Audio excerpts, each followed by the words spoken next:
The Heikegani crab lives off the coast of Japan and has a distinct pattern on its shell that looks like a human face. More specifically, the face of an angry samurai, hence the nickname the samurai crab. The scarlet-striped cleaning shrimp is a natural hitchhiker. It stands on the sea floor and waves its long antennae for fish and sea animals to go down and pick it up. Then it pays for the ride by cleaning the host from bacteria and plankton. Sea salps are often confused with jellyfish, although they're closer to Portuguese man-o'-war. They're very quick to mature, growing from newborns to adults in less than 48 hours. The Galapagos Islands are legendary. They've got giant tortoises, blue-footed boobies, Sally Lightfoot crabs, and red-lipped batfish. But if you've ever swum around there, you might have seen something really unexpected in the water. Iguanas, everywhere. These large marine reptiles eat the algae that grow on underwater rocks. They're strict vegetarians. I bet the fish are happy about that. A long flat tail designed for swimming helps them move around, and sharp claws keep them on the rocks for their daily sunbathing sessions. But watch them closely, they sneeze a lot. They haven't got a cold or anything, they're sneezing out salt. A special gland keeps the salt out of their nose, and they've got to get rid of it somehow. Sounds painful. What's cool is that they don't mind us in the water with them. Because the islands have been so isolated, the creatures here aren't afraid of humans. Fish can fly too. Thanks to their wing-like fins, flying fish can soar a distance of about 600 feet, almost as long as 2 football fields. They need flight to escape from predators. The skeleton shrimp could be the stuff of nightmares if it wasn't so tiny. As it is, it looks like a stick insect, but almost completely transparent. This creature looks more like a fish from a horror movie than from Earth's oceans. The sea devil anglerfish resides at a whopping depth of 3,200 feet and has no shortage of weird features: razor-sharp teeth, a misshapen body, and an unsettling stare. But perhaps the creepiest thing about the sea devil anglerfish is the way it catches its prey. It has a fishing rod-type appendage on its forehead that has a glowing light attached to the end to attract animals. Once these animals come close enough to the light, bam, they're captured by the sea devil's massive jaws. These guys are even capable of eating prey larger than they are, so their eyes aren't bigger than their stomachs. Starfish can cover their prey with their stomachs and eat it outside its body. Then, they simply bring their stomachs back inside. Well, that's handy. Their relatives, sea cucumbers, can do the same party trick, except that they leave part of their guts behind to scare their attacker. It's okay, the missing parts quickly grow back. Cockatoo squids, or glass squids, are a large genus whose members can reach quite impressive size. Yet, one thing they have in common is that their bodies are transparent, and the internal organs glow in the dark. Despite the hairy octopus looking like it's forgotten to comb its hair in the morning, it's actually its skin that's sticking in every direction. Other sea creatures have a harder time realizing where the octopus itself is this way, I guess. The hairy squat lobster lives in reefs, hiding from its enemies in crevices. If you're lucky to see it, you'll instantly notice the drastic difference between its whitish hairs and vibrant pink and violet claws. If you step on a sea urchin, you're gonna know right away. Look at those spikes. While they're not aggressive, they've got a great defense going against any creature that wants to eat them. Venomous spikes and a poisonous bite. Pick your poison, literally. They live in all the oceans of the world, so avoiding them is out of the question. They mostly hang out in shallow water, hiding in rock pools and reefs. So, unmindful people step on them a lot. The long venomous spikes of the urchin look like needles. They feel like them too. They can go in quite deep. Plus, they release a strong toxin. So, what's the cure? Remove the spikes quickly and wash with salt water. Sea turtles are constantly crying. They're not sad or anything. The weeping is only because they excrete excess salts from their body through their tears. Box jellyfish tentacles grow up to 10 feet long, and each tentacle has 5,000 stinging cells. Not bad for a creature that's mostly just water. Their venom is strong enough to paralyze anything they want to eat. Now, if you happen to get stung, it's going to hurt a lot. Its toxins contain proteins that affect the heart, skin cells, and even our nervous system. No wonder it's considered one of the most dangerous creatures on the planet. I wouldn't recommend using sunscreen, soda, coffee, or other older methods. They don't work. Your best bet is some good old-fashioned seawater. Looks like jellyfish are the rulers of the ocean, not sharks. The margin sea lizard isn't an actual lizard. It's a kind of sea slug that dwells close to the water surface. It swims upside down and somersaults to get food. And let's admit, it looks very cute. When some foreign object gets into an oyster's shell, be it a grain of sand, a parasite, or garbage, the thing irritates the mollusk's inner walls. Since the animal can't spit the item out, it envelops it in thin layers that separate from the body. These pearlescent layers accumulate until they form a round pearl. In the past, people believed that pearls were the tears of mermaids. Now we know they're just some decorated debris. Dolphins have highly developed communication. They call each other by name. Each dolphin responds to a specific sound. Mostly they say, "Stop calling me Flipper."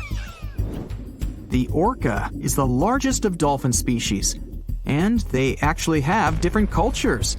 Two orcas from different social groups won't even understand each other's language. They're the only animal known to do this. I wonder if they developed any Google Translate for dolphins. The banded shrimp, or banded boxing shrimp, was really aptly named. It's got bands of color all over its body, and always stands in a boxer-like, ready-to-strike pose. The brown-lined paper bubble is another sea slug, and it definitely looks like one. It's got a special ability, though. It can quickly burrow holes in the sea floor, hiding from enemies inside them. The snakefish, as the name implies, looks a lot like a snake, but it has a very distinctive feature. It can walk on its fins. Thanks to this peculiarity, it easily crawls from one waterbed to another, choosing habitats more to its liking. On the way, a snakefish can get hungry, for sure, so it often munches on small birds and rodents. It can grow quite big, though, and hunt even larger animals. How much weirder can it get than to walk through the woods and suddenly see a huge and toothy fish stalking some rabbit?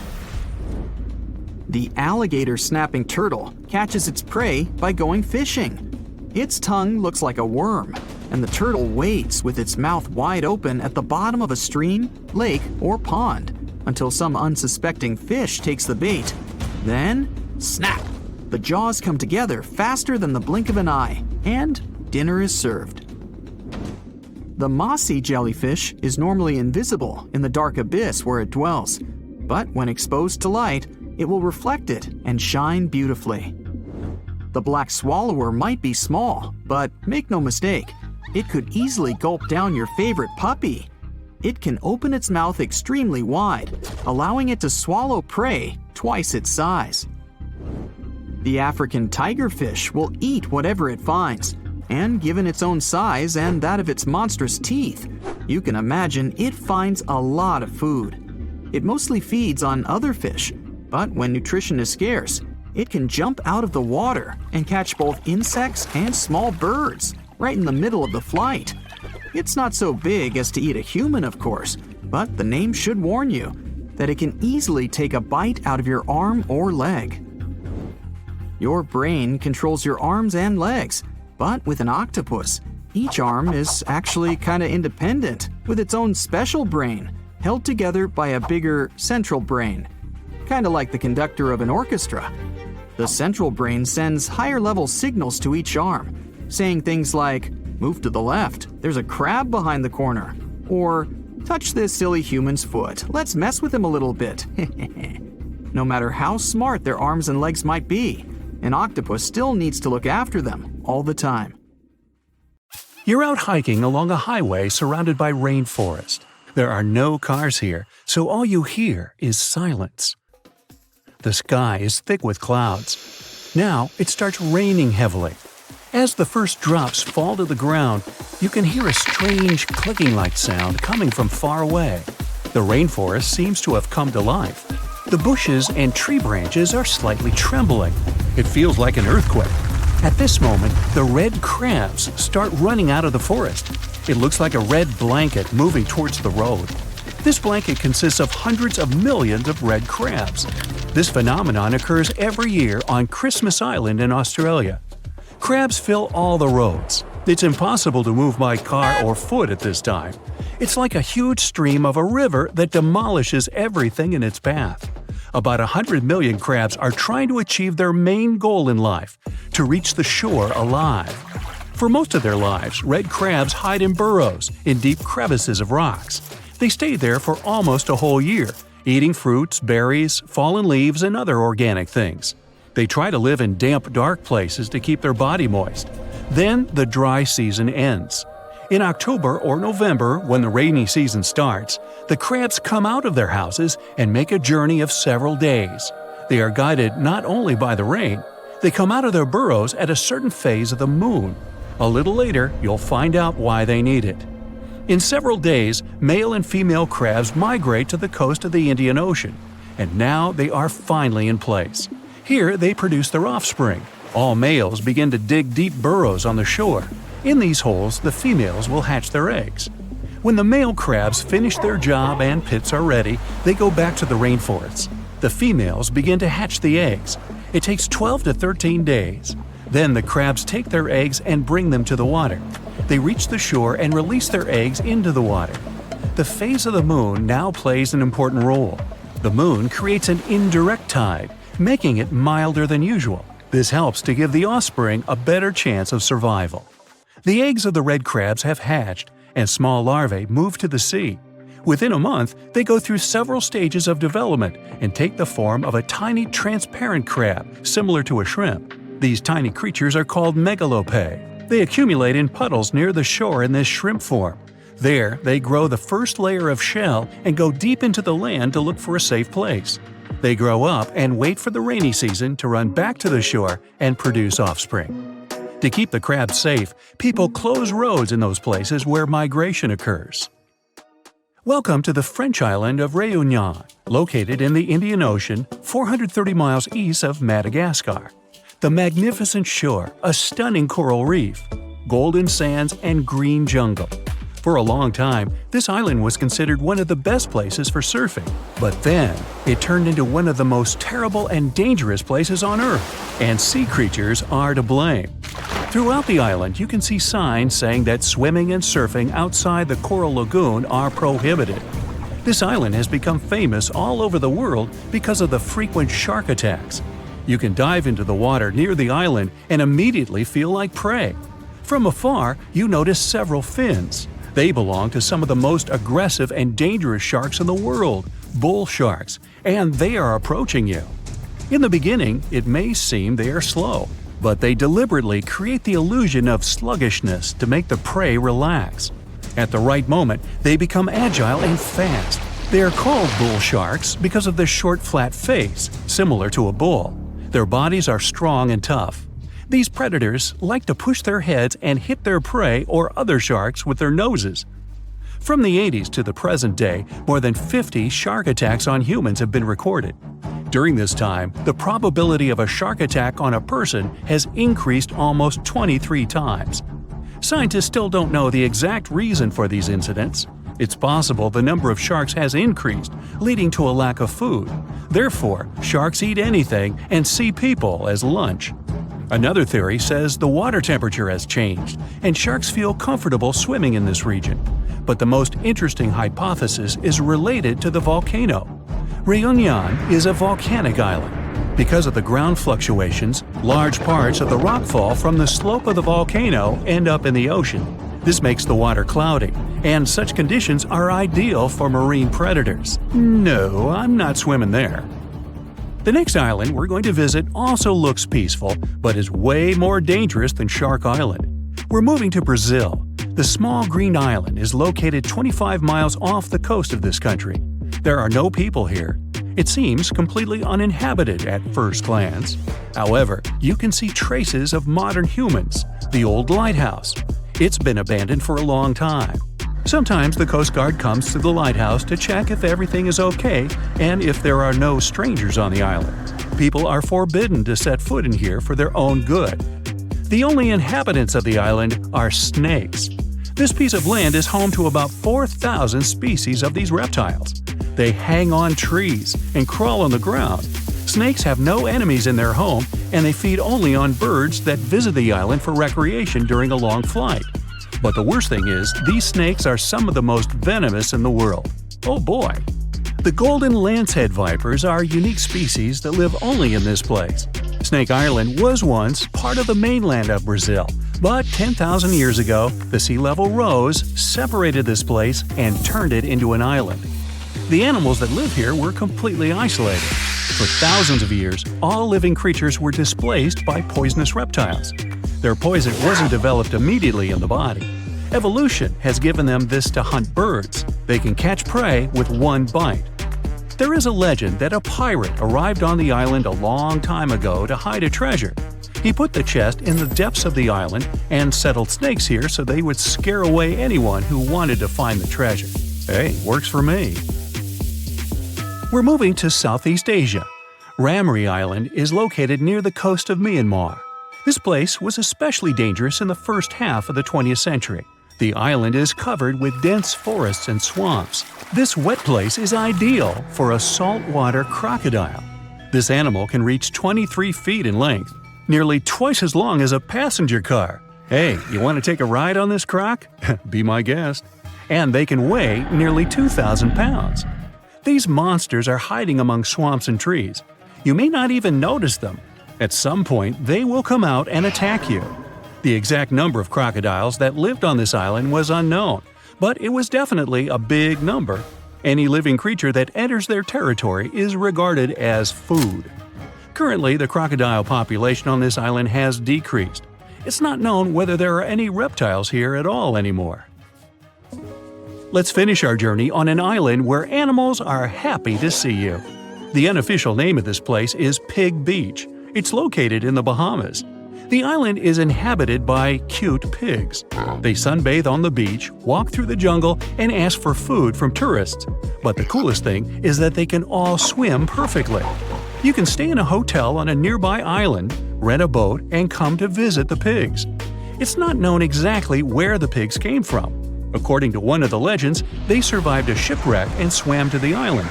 In addition to pigs, you can also meet cats and goats there. But most folks come to meet Porky and his friends. Want to high-five a sea creature? Well, put your hand up for the Tasmanian red handfish. This fish doesn't swim like a fish. It walks.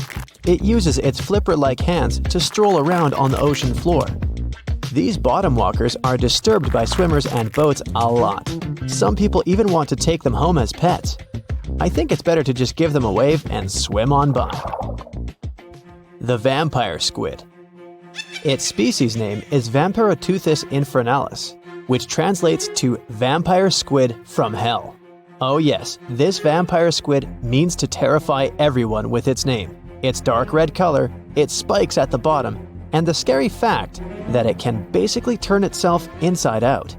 The vampire squid loves putting on a good show, but it's as harmless as a kitten is to humans. It's as if Dracula scared the pants off you, but he didn't have blood-sucking fangs.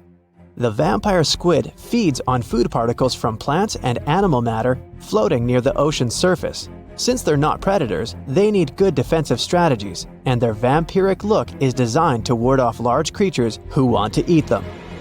Turning themselves inside out is a defensive mechanism since the spiky areas in the inner skin are more intimidating. They also shoot out a substance that does not have color, but is packed with bioluminescent particles to distract predators. The vaquita. Going out on a boat off the coast of Mexico sounds like the perfect vacation. The sun, the blue water, the most endangered sea creature. Wait, what? The vaquita isn't dangerous, but don't expect it to stick around to say hello or sign any autographs. It's incredibly shy. This little cow, that's what it means in Spanish, is one tiny sea mammal. With those black markings around its eyes, it looks more like a sea panda to me. Seeing one should make you feel very special. They're on the brink of extinction, mostly because they got caught by accident in fishing nets. It's estimated that there's only 10 left in the wild. The blue dragon. This little creature looks like something out of a kid's fantasy movie. It's called the blue glaucus, casually referred to as the blue dragon or blue angel. It can be found in many places, the Atlantic, Pacific, and Indian Oceans. It's kind of a mollusk and it only grows to be about an inch long. What you think is the back is actually the mollusk's bright underbelly. It regularly floats on its back so that its blue colors help it camouflage with the water's waves. The blue dragon isn't just pretty, it's also smart. It usually feasts on Portuguese man-o'-wars, also known as Physalia physalis. The blue dragon stores their stinging cells for later use, in essence, stealing their defensive mechanisms. When the blue dragon is threatened, it releases those stinging cells it stored, directing them at an enemy to sting them with more power than the Portuguese man-o'-war would have been capable of. As they can store a huge amount of stinging cells, they can be a threat to humans. So, if you find one, don't pick it up. It's best to admire it from a distance. The barrel-eye fish. If you ever wanted to have Superman's X-ray vision, looking at the barrel-eye fish will make you feel like you gained that superpower at some point in your life without even realizing it. The barrel eye has a transparent head, so you can see how their eyes and brain look inside. This magnificent creature lives in the deep sea. This is the lowest level of the ocean, where strange creatures roam in near-freezing temperatures and constant darkness. They're exposed to water's pressure that's almost 1,000 times that of the surface. If the idea of the deep sea sends a shiver down your spine, stay tuned to learn about another of its creatures later on. The barrel-eye fish can be found in the Atlantic, Pacific, and Indian Oceans. You might be wondering, why oh why would a fish have a see-through head? And that would be a fair question. Since the species was discovered in 1939, it was believed that the fish's eyes were set to see straight ahead and couldn't move. So it was assumed that they had tunnel vision. Scientists Bruce Robinson and Kim Reisenbichler from the Monterey Bay Aquarium Research Institute recently discovered that the fish can move its eyes vertically to see through the top of its translucent head, thus noticing if there are predators or prey nearby.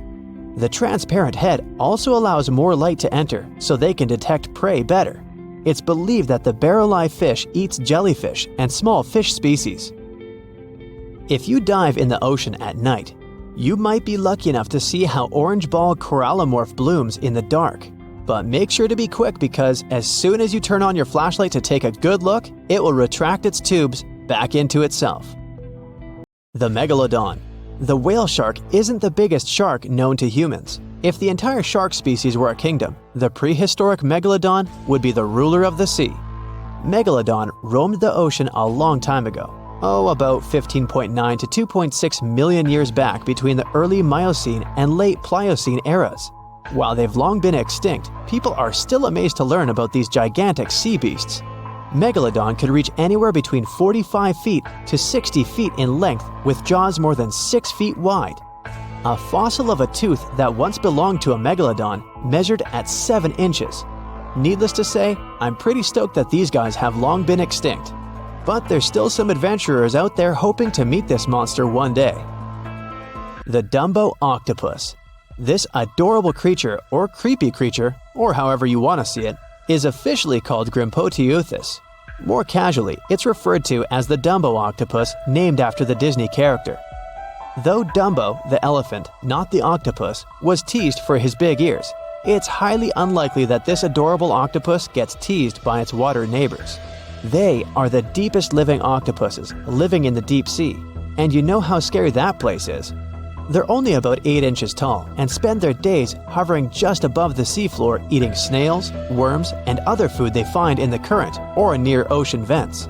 There are nearly 17 species of Dumbo octopus, and they all have differences in height, color, and body parts.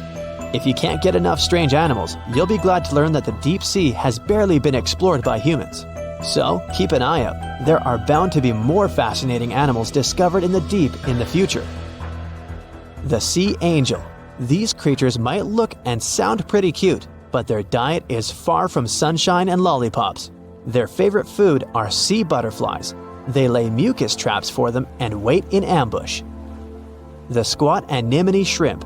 This shrimp is tiny, only 0.5 inches. It's also known as a dancer shrimp because of its peculiar behavior. When agitated, it raises its bottom above its head and does a little dance. Divers also say it readily jumps on their hands and cleans them. The coconut crab. This guy may look pretty creepy, especially when the sun goes down. Mature coconut crabs are around 3 feet in length. Their preferred foods are coconuts, but they can also hunt down lizards and even large birds. The slender snipe eel. Slender snipe eel is a slim and long creature that's still a mystery for marine scientists. It's 4 feet long and it has at least 750 bones in its spine, which is much more than any other animal in the world. The sea pen. Sea pen is 7 feet long and it has a lot of varieties, but most of them look indeed like a pen or a quill. The similarity is even more striking when the animal has a water-filled bulb that anchors it to the floor.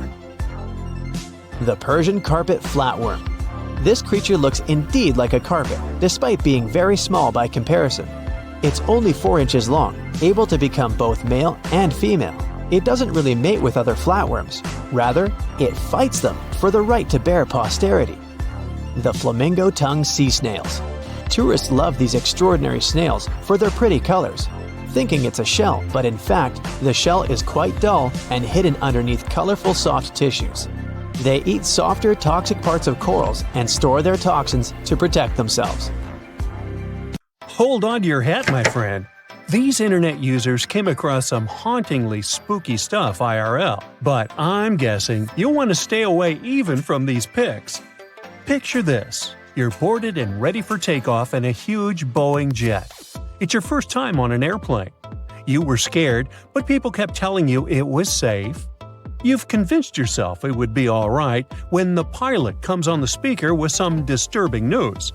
Good morning, folks. Our flight has been canceled for safety reasons. It appears that a cloud of bees is hovering close to one of our wings, and we'll have to remove them before takeoff. I have to say, this is a first. I have to say, I'd like to get off, please. Now let's say you always take the long way to work. It's one of your favorite bits of the day because you can enjoy a peaceful walk surrounded by beautiful scenery. You're passing across a muddy pond area, like you normally do, when something strange catches your attention. What on earth could that be, you ask yourself? Apparently, it's a colony of reddish worms, just casually existing. I think my stomach just turned a little. Have you ever backpacked anywhere around the world? If you have, then you were probably worried about one thing and one thing only – bed bugs. Getting into a new hostel, the typical routine is to check your mattresses. The worst thing is to sleep in a bed filled with these little creatures and then have to wash all your clothing the next morning just so you won't pass this around to other establishments. If you ask me, this appears like a bed bug and sci-fi beetle had a fight in this person's bed and this is what was left. Well, jokes aside, it reminds me of the remains of some bug. Which bug? I have no idea. I'd tell this woman and all hostel owners to use some kind of mattress protector, just so that backpackers all over the world can stop sweating so much over these tiny creatures. Now, you've just won an all-inclusive trip to Hawaii. Ah, the white sandy beaches and the amazing sunsets. You're happy to leave your fancy hotel and take long walks on the beach. But wait, what's that? It appears like a lobster shed its tail and the remains came floating all the way to the sand. But according to experts, that's not a lobster. They wouldn't shed just their tail. That appears to be some kind of isopod. Isopods are crustaceans that look somewhere between shrimps and lobsters. That's why you thought it was a lobster, huh? They also look like giant roly-polies. Do you know what these are? Someone had a roly-poly infestation in their house, and it does not look like something you want to have to deal with. Imagine spending your days hunting these tiny creatures all over your furniture. No thanks. Now, when I was a kid, I loved playing pranks on people. But I would be the first one to be completely spooked when someone played a prank on me. I'm guessing the person who ran into this thing on their office wall wasn't too pleasant. But hey, maybe it's karma, right? What goes around comes straight back around. Imagine it's a sunny Sunday morning and you went on a hike with your best friends. You hiked up a pretty steep mountain covered in knee-high vegetation. You know what that means, right? Bugs. The great thing about bugs is that they never cease to amaze you. There are endless varieties of extremely rare and never-before-seen bizarre bugs. The first one you met was this thing right here. It fell off your dog's back. It resembles a jackfruit seed mated with a spider, and this is what came out of that union. Hopefully, it's just a bizarre insect and not threatening in any way. Your sock also picked up a few buddies along the way. Look at the number of ticks your sock protected you from. The next time you go on a hike like this one, you should take some kind of bug repellent with you, but a strong and effective one. You know, like an ultrasonic repellent that disorients ticks, so they'll never find the way to your juicy socks. And speaking of bugs, quick test here to find out if you're the type of person that loves or loathes the great outdoors. Imagine it's early in the morning and you just woke up in a remote house found deep inside a forest. You step outside, and the first thing you see on the porch is a snake casually passing by. Would you take a selfie with it, or close the doors and hide back in your covers as fast as humanly possible? Or maybe you just woke up, opened the door to the outside world, and got to be the sole witness of a bug molting. Would you shed a happy tear or be disgusted by it? I mean, look at it. It seems like a baby Pokemon. So cute.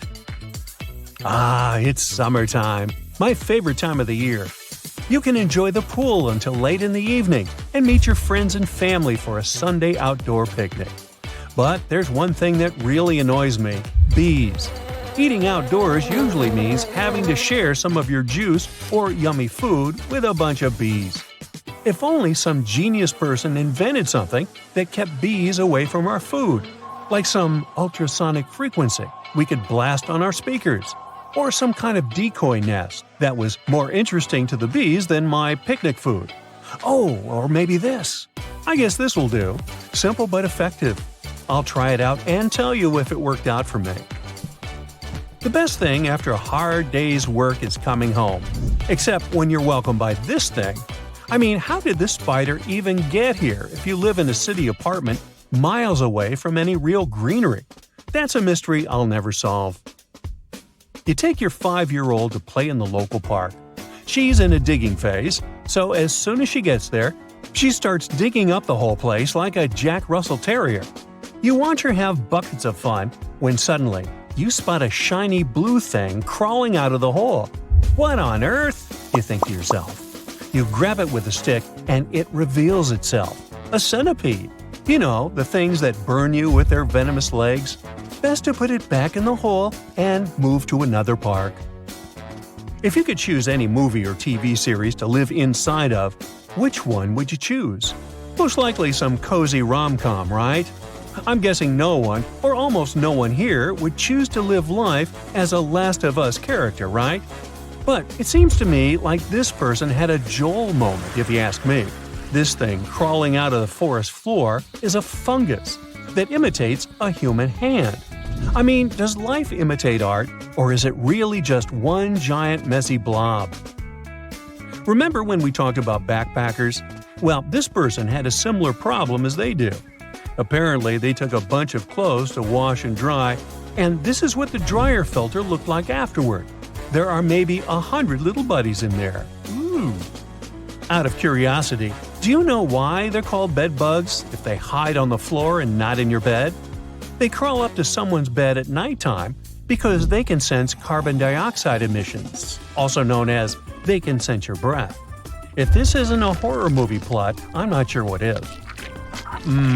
Where do I even start with this one? I'd say this piece was actually a prop from a Tim Burton movie that somehow got lost and ended up in your vegetable basket. It's supposed to be a yam, but it's shaped like Grinch's hand if he were white instead of green. Oh my! In my wildest dreams, I couldn't make this stuff up. 70% of the surface of our planet is covered with water. Seas and oceans hide not only diverse inhabitants, but also traces of humanity. Thousands of sunken ships contain pieces of our centuries-old history.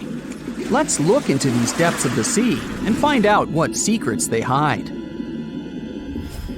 So, imagine you dive into the seabed and find there, no, it's not the wreckage of a pirate ship of the 16th century. We've seen it many times in many documentary shows and read about it in books, and it's not attractive now. So, you dive into the ocean floor and find a huge porcelain tableware store. And it's not just porcelain that you can buy in the store, but more than 500-year-old dishes. The Chinese Ming Dynasty developed maritime trade for imports from foreign countries several hundred years ago. One ship didn't survive a sea storm and sank somewhere on the northwestern slope of the South China Sea. There, scuba divers discovered a sunken ship with valuable cargo on board. Thousands of porcelain cups, plates, and jugs with beautiful painted patterns lay among algae and sea sand. Experts counted all the items and claimed the ship carried about 100,000 items, but not all of them ended up in the cargo hold. Valuable items were scattered over hundreds of thousands of square feet. A similar case occurred in the Mediterranean Sea. One guy was diving off the coast of Israel and accidentally discovered the oldest sunken sea cargo in the eastern Mediterranean. Pieces of marble sculptures and structures lay on the seabed among the wreckage. They were so ancient that they got covered with algae and became part of the underwater landscape. Another unusual find was discovered in the deep water ridge of the Pacific Ocean, north of the Hawaiian Islands, in one of the largest marine reserves in the world. A research vessel sailed along the seabed and discovered a road. Part of the bottom was covered with yellow brick tiles. It was also like the tile used to cover a swimming pool. The researchers conducted an expedition in this unknown place and posted videos online. They went down to a depth of about 1.8 miles and noticed a strange track on the bottom made of yellow bricks. One of the guys jokingly said that it was the road to Atlantis. In fact, the road led nowhere, and it wasn't made by humans. Nature created this unusual landscape. The place with stone tiles was at the bottom of the lake, located at the top of an underwater mountain. Perhaps once upon a time, it was a volcano. Magma heated the surface, and cracks appeared on the ground. The lines of cracks made the solid surface look like a brick road. Okay, how about something more mysterious? 20 years ago, a Norwegian research vessel discovered strange holes in the seabed in the middle of the Atlantic Ocean. Then, already in 2022, other researchers found something similar, but at the bottom of the Pacific Ocean. Scientists discovered about 200 holes in 3 different places at a depth of about 2 miles. The holes were arranged in several rows, and a tunnel was under each. But where did it lead? To find out, you first need to find out who made these holes. Scientists studied animals that live at such a depth under enormous pressure. Imagine the weight of several dozen elephants pressed on a small area the size of a palm. That's about the pressure exerted by water in these depths. But still, some marine life has been able to adapt to such conditions. Scientists have seen sea urchins and worms, and even some big fish. But none of them made these mysterious holes. They saw a strange creature with a white and pink-hued body inside one of the holes. It was an amphipod, one of the crustacean family's representatives. Scientists caught it and did a little research. This little crayfish was digging a tunnel with its long claws. It used it as a home to hide and shelter its offspring. Or the small crustacean was digging tunnels in search of food. There's a place in the ocean where many remnants of ships lie on the seabed. And not sailing ships, but the space ones. This place is located in the South Pacific Ocean and is called Point Nemo. This is the most remote place from land on our planet. The nearest island is over 1,000 miles away from here.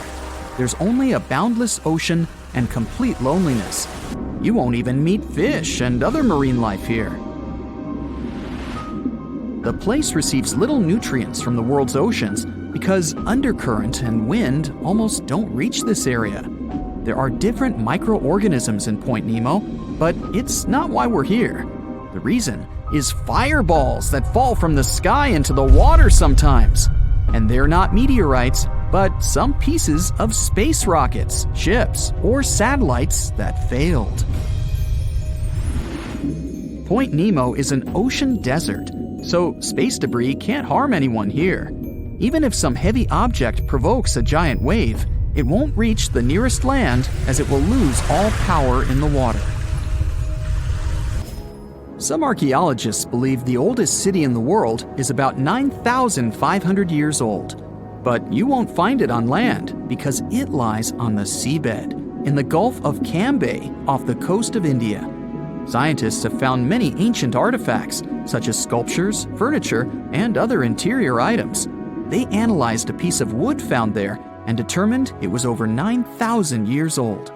Scientists are still trying to determine what kind of city it was and when it existed. Tutankhamun's tomb is a well-known archaeological find. But what do we know about the burial place of the most recent pharaoh of Egypt? Cleopatra's tomb may lie somewhere in the ancient city of Alexandria. But the problem is that this beautiful city is underwater. After about 1,600 years, it sank to the seabed because of floods and earthquakes, and its ruins were discovered in 1998. Scientists and builders plan to create underwater tunnels on its territory to turn the city into an underwater museum. You can meet an unusual natural phenomenon, barnacles, in the depths of the Arctic and the southern ocean of Antarctica. It looks like an icicle frozen in water, which attracts marine organisms to itself and freezes them. When salt flows out of cracks on the ocean floor, it freezes, since its density is greater than the density of the surrounding water. Upon contact with fresh water, it turns into liquid ice and freezes. Starfish, hedgehogs, and crustaceans were stuck there as this salt froze them. Famous Stonehenge has a double underwater. At the bottom of Lake Michigan, at a depth of about 40 feet, scientists found several rectangular stones arranged in a circle, just like the famous ancient monument of England. On one of the stones, scientists noticed something similar to the image of a mastodon, an elephant-like animal that became extinct more than 10,000 years ago. Despite the apparent similarities with Stonehenge, some scientists believe that nature could make this monument. In 2012, scientists found a strange object similar to an extraterrestrial spacecraft on the Baltic Lake floor. This stone object had tunnels and staircases around it. When the photo of the find hit the internet, many newspapers began to write that it was something from another planet. But scientists analyzed the artifact and said there was nothing extraterrestrial in it. It was a natural rock formation, but no one knows how nature could do such a thing. Look at this pretty creature. It looks cute and totally harmless. But you should know that appearances are deceptive, and the blue-ringed octopus is an extremely venomous species of octopus. In fact, they are one of the world's most venomous marine animals. These creatures are found in tide pools and coral reefs. Despite their small size, a mere 5 to 8 inches, they're very dangerous to humans if provoked. Their venom contains a powerful neurotoxin called tetrodotoxin. When the animal feels threatened, its first instinct is to flee. But if the threat persists, for example, if you don't give up the idea of picking the octopus up, it will go into a defensive stance and display its blue rings. If the octopus is cornered and touched, it may bite its attacker, and it can end very, very badly. Tetrodotoxin causes severe consequences, and sometimes results in total body paralysis. when the victim is fully aware of the surroundings but unable to move. The victim remains conscious and alert, but because of the paralysis, there's no way of signaling for help or indicating distress. Interestingly, in its chilling mode, the blue-ringed octopus looks brown or even pale, but once it feels endangered, it switches on its psychedelic pattern. Such a response is called aposematic behavior. In simple words, it's when an animal flashes bright colors warning others that, should they take a bite, they won't live to tell the tale. Of course, the blue-ringed octopus isn't the only dangerous animal that looks harmless out there. For example, look at this creature. This animal looks super cute, fluffy and soft-looking. The desire to touch it is irresistible. Watch out. The sting of the hairy caterpillar can pack a serious punch. It's called the puss moth caterpillar, or asp. Hidden among that luxurious fur, there are venom spines equipped with stinging cells like jellyfish. People react very differently to caterpillar toxins. Some may develop more severe reactions than others. Plus, how bad the consequences are also depends on the thickness of the skin in the affected area. In most cases, the unpleasant sensations and rash go away in a few hours or sometimes days. The next animal on our list is the poison dart frog. There are more than 170 species of these frogs, and funnily enough, not all of them are actually poisonous. Those which are secret extremely dangerous toxins through their skin. On the bright side, the frogs never use these toxins for hunting or attacking. They only have them for self-defense. Experts aren't sure, but they suppose that the frog's ability to produce these toxins might come from a diet rich in toxin-containing animals, for example, centipedes or ants. Indigenous peoples in Central and South America have been known to rub their arrows and darts on the frogs in order to give them a poison tip. The main thing you need to keep in mind: if you touch a poison dart frog, seek assistance immediately. Especially if you've come across the golden poison dart frog, it's the most toxic one. The flamboyant cuttlefish is the only known venomous cuttlefish species. This creature has incredibly poisonous muscle tissue, despite its tiny 2 to 3 inches at most frame. Watch out for a dark brown underwater animal with 2 tentacles and 8 arms. It's also likely to have purple and yellow around its arms. Anyway, your best bet is to avoid biting into one of these intriguing creatures, and you'll most likely be safe. Predatory cone snails are very slow animals. This is the main reason why they have no means to capture their prey mechanically. I mean, they can't really grasp another animal or bite it. Instead, the cone snail has evolved potent venom that helps it survive. Probably the coolest thing about these creatures is that among almost 1,000 species, there's no overlap in the toxins produced by each of them. Even though cone snails don't have fangs, they have a venom-covered harpoon they use to sting their prey. There's a tube-like structure at the end of a venom bulb, and a modified tooth can shoot out of the tube at a mind-boggling speed of 400 miles per hour. So being slowpokes doesn't actually bother cone snails. And since the venom is unique to certain species, some of them can deliver a minor sting, while others might cause serious harm to your health.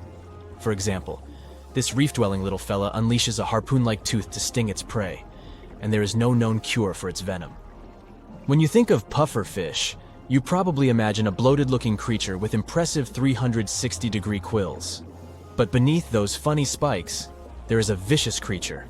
And the most dangerous part of this creature is its poison, which is considered to be one of, if not the, most dangerous and potent in the world. The good news is that you won't get poisoned unless you eat the fish. So maybe better stick to the California roll.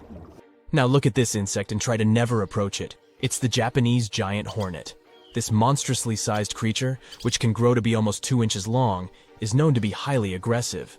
Its impressive stinger packs enough venom to make the sting very, and I mean it, painful. Some people don't survive being stung by this insect. Even though the venom isn't the most potent, the large size of the creature makes the dose too big. And if it's not one but several hornets attacking you, well, the consequences are likely to be dramatic. The giant hornet isn't necessarily unfriendly toward people or other animals, but it will sting if you provoke it. This truly beautiful bright blue creature is called the blue sea dragon. Despite such an imposing name, the critter is actually tiny, usually no bigger than a grape. You may find it on the beach or floating beside you in the water. Now, you need to remember one thing. However pretty this little slug may look, never ever touch it. Despite their tiny size, their sting can pack a punch, all because of their diet. Their favorite dish is the Portuguese man-o'-war, a jellyfish that has enough venom to paralyze small fish and crustaceans. The blue dragons first use mucus to neutralize the jellyfish's infamous stinging cells, and then they steal these cells from the man-o'-war's tentacles and store and concentrate them within their own tissues. Then they release these stinging cells on contact, which makes their own sting even more powerful, even worse than that of the man-o'-war's itself. These awesome creatures are also extremely sneaky. Even though their appearance is bright, to say the least, they're well-known masters of disguise. You see, that vibrant blue coloring is actually on their bellies, and when they float on their backs, they simply blend with the water. As for their backs, they're gray to camouflage these animals on the sea surface. The urchins jellyfish, found in Australia, looks tiny and totally innocent, but appearances are deceitful, and this baby, the size of a human thumbnail, is actually extremely dangerous. During stinger season, which lasts from November to May, tons of beaches get closed because of these itsy-bitsy creatures. What makes the jellyfish particularly dangerous is their miniature size. People simply fail to notice them while swimming. The infamous box jellyfish, named for its cubic body shape, lives in the Indian and Pacific Oceans. Stay away if you spot a creature with a squarish bell and long, dangling tentacles. And even if you only see a single tentacle without the jellyfish attached to it, don't come close or touch it. The box jellyfish can grow up to 10 feet, and each of its tentacles has about 500,000 microscopic harpoons to inject venom. Unlike other jellyfish, box jellyfish are hunters. They can latch onto you by wrapping their slender tentacles around your limb or body. With how dangerous their venom is, it won't be a pleasant experience. Texas is home to some of the oddest, creepiest, and most unusual animals you've ever heard of. It might come as a surprise, but this state is full of creatures you'll hardly see in other places. So, let's have a look at the most amazing ones. This truly beautiful bright blue creature is called the blue sea dragon. Despite such an imposing name, the critter is actually tiny, usually no bigger than a grape. You may find it on the beach or floating beside you in the water. Now, you need to remember one thing. However pretty this little slug may look, never ever touch it. One tourist spotted a few of these pretty dragons on the shore of Mustang Island. He scooped one of the creatures up. He wanted to film it. Luckily, he put it back into the water before it could sting him. Otherwise, it would have ended badly since the blue sea dragon is venomous. Despite their tiny size, their sting can pack a punch, all because of their diet. Their favorite dish is the Portuguese man-o'-war, a jellyfish that has enough venom to paralyze small fish and crustaceans. The blue dragons first use mucus to neutralize the jellyfish's infamous stinging cells, and then they steal these cells from the man-o'-war's tentacles and store and concentrate them within their own tissues. Then they release these stinging cells on contact, which makes their own sting more powerful, even worse than that of the man-o'-war itself. These awesome creatures are also extremely sneaky. Even though their appearance is bright, to say the least, they're well-known masters of disguise. You see that vibrant blue coloring is actually on their bellies, and when they float on their backs, they simply blend with the water. As for their backs, they're gray to camouflage these animals on the seafloor. Now, how about a funny fact? A group of tiny dragons floating together is called a blue fleet. And another fact, blue dragons normally lay a string of around 16 eggs, and it takes them 3 days or so to hatch into larvae. Blue sea dragons rarely make it to the shore. They're soft-bodied, so when the animals finally get through the surf zone and are deposited on the shore, they're already broken apart. And still, watch out! Even in this case, the venom in their bodies doesn't dissipate. But of course, blue sea dragons aren't the only unusual animals inhabiting Texas. Have a look at this nightmarish creature, poisonous, slimy, and kinda immortal. Meet the hammerhead worm. The worst thing? It might be lurking in your garden while you're watching this video. You can easily recognize this worm by its creepy spade-shaped head. It doesn't look like any other invertebrate you've ever seen. Or any other creature, that is. At first, it was only found in East Texas. But later, researchers spotted these spine-chilling creatures in North, Central, and South Texas. Basically everywhere but the arid areas of West Texas. One of the most terrifying things about this worm might be its length. This creature can grow as long as 1 foot. Luckily, such giants aren't very common. Most hammerhead worms only reach 6 inches in length. You can come across 2 species of these worms in Texas, and both of them will have a dark stripe down the middle. The larger of these 2 species munches on earthworms, which is actually a big problem. You might know that earthworms play an important role in keeping the soil rich in minerals and overall healthy. If earthworms disappear, plants in such areas won't be getting the nutrients they need. Even for humans and pets, meeting a hammerhead worm isn't the most pleasant experience either. Hammerheads are the only terrestrial invertebrates that secrete a very dangerous neurotoxin, the same as pufferfish produce. Thanks to the sheer size of the human body, touching a hammerhead worm won't hurt you too much, but it may still cause your hand to start tingling or even go numb. It's much more dangerous for pets. There have been cases when dogs ate hammerheads, which left them feeling sick for the whole day. Interestingly, these worms are native to Southeast Asia. But they must have mastered the art of hitchhiking, since in the early 1900s they were already found in the US. Keep in mind that if you want to get rid of a hammerhead worm, which is the best course of action, the worst thing you can do is chop it with a shovel. The thing is, flatworms reproduce by ripping themselves in half, so by cutting it, you actually help the populations of the worms, turning 1 into 2. That's the reason why hammerheads are sometimes described as immortal, which is a bit of a stretch since these creatures can't survive in vinegar or salt.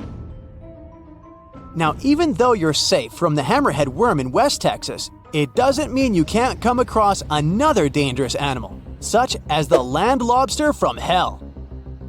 These creatures are also known as vinegaroons, and they're not real crustaceans, they're arachnids. Huh? Who would have guessed? Anyway, these 8-legged critters have a really nasty bite, but it's not the worst thing about them. Land lobsters? Brace yourself.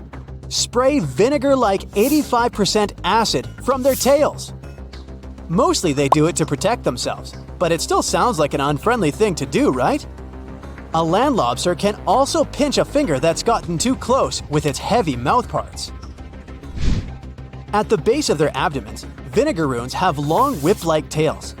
That's why these arachnids are often called whip scorpions, even though they're neither related to scorpions nor have stingers.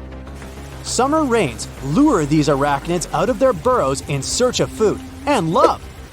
Luckily, experts claim that land lobsters aren't poisonous to humans, but they're very likely to leave a mark with their large pinchers, which they use to capture insects.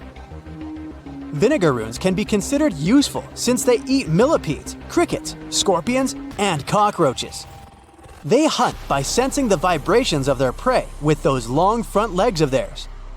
Since land lobsters prefer to come out after dark, you aren't likely to see one in the daylight. But if you stumble upon one, check it out. If it's a female, it may be carrying her hatchlings on her back. Now, imagine it's the middle of spring and you're walking among blooming flowers and greenery. Suddenly, you spot something extremely bizarre on the ground. The animal looks cute, fluffy, and soft-looking. The desire to touch it is irresistible. Watch out! The sting of the hairy caterpillar can pack a serious punch. This one is called the puss moth caterpillar, or asp. There are several stinging caterpillar species in Texas: the buck moth caterpillar, spiny oak slug caterpillar, saddleback caterpillar, and eo moth caterpillar. And touching any of them can lead to unpleasant consequences. If you had touched that pretty hairy thing in the park, you'd most likely start feeling a burning sensation and develop an itchy rash. In the worst case scenario, you'd even have to go to the emergency room. The main problem is that people react very differently to caterpillar toxins. Some may develop more severe reactions than others.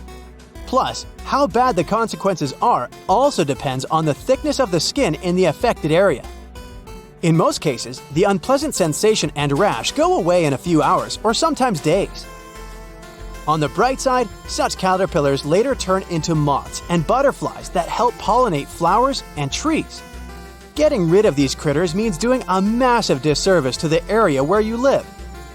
Specialists are sure that coming across a stinging caterpillar won't lead to anything bad if you keep in mind the rule of thumb.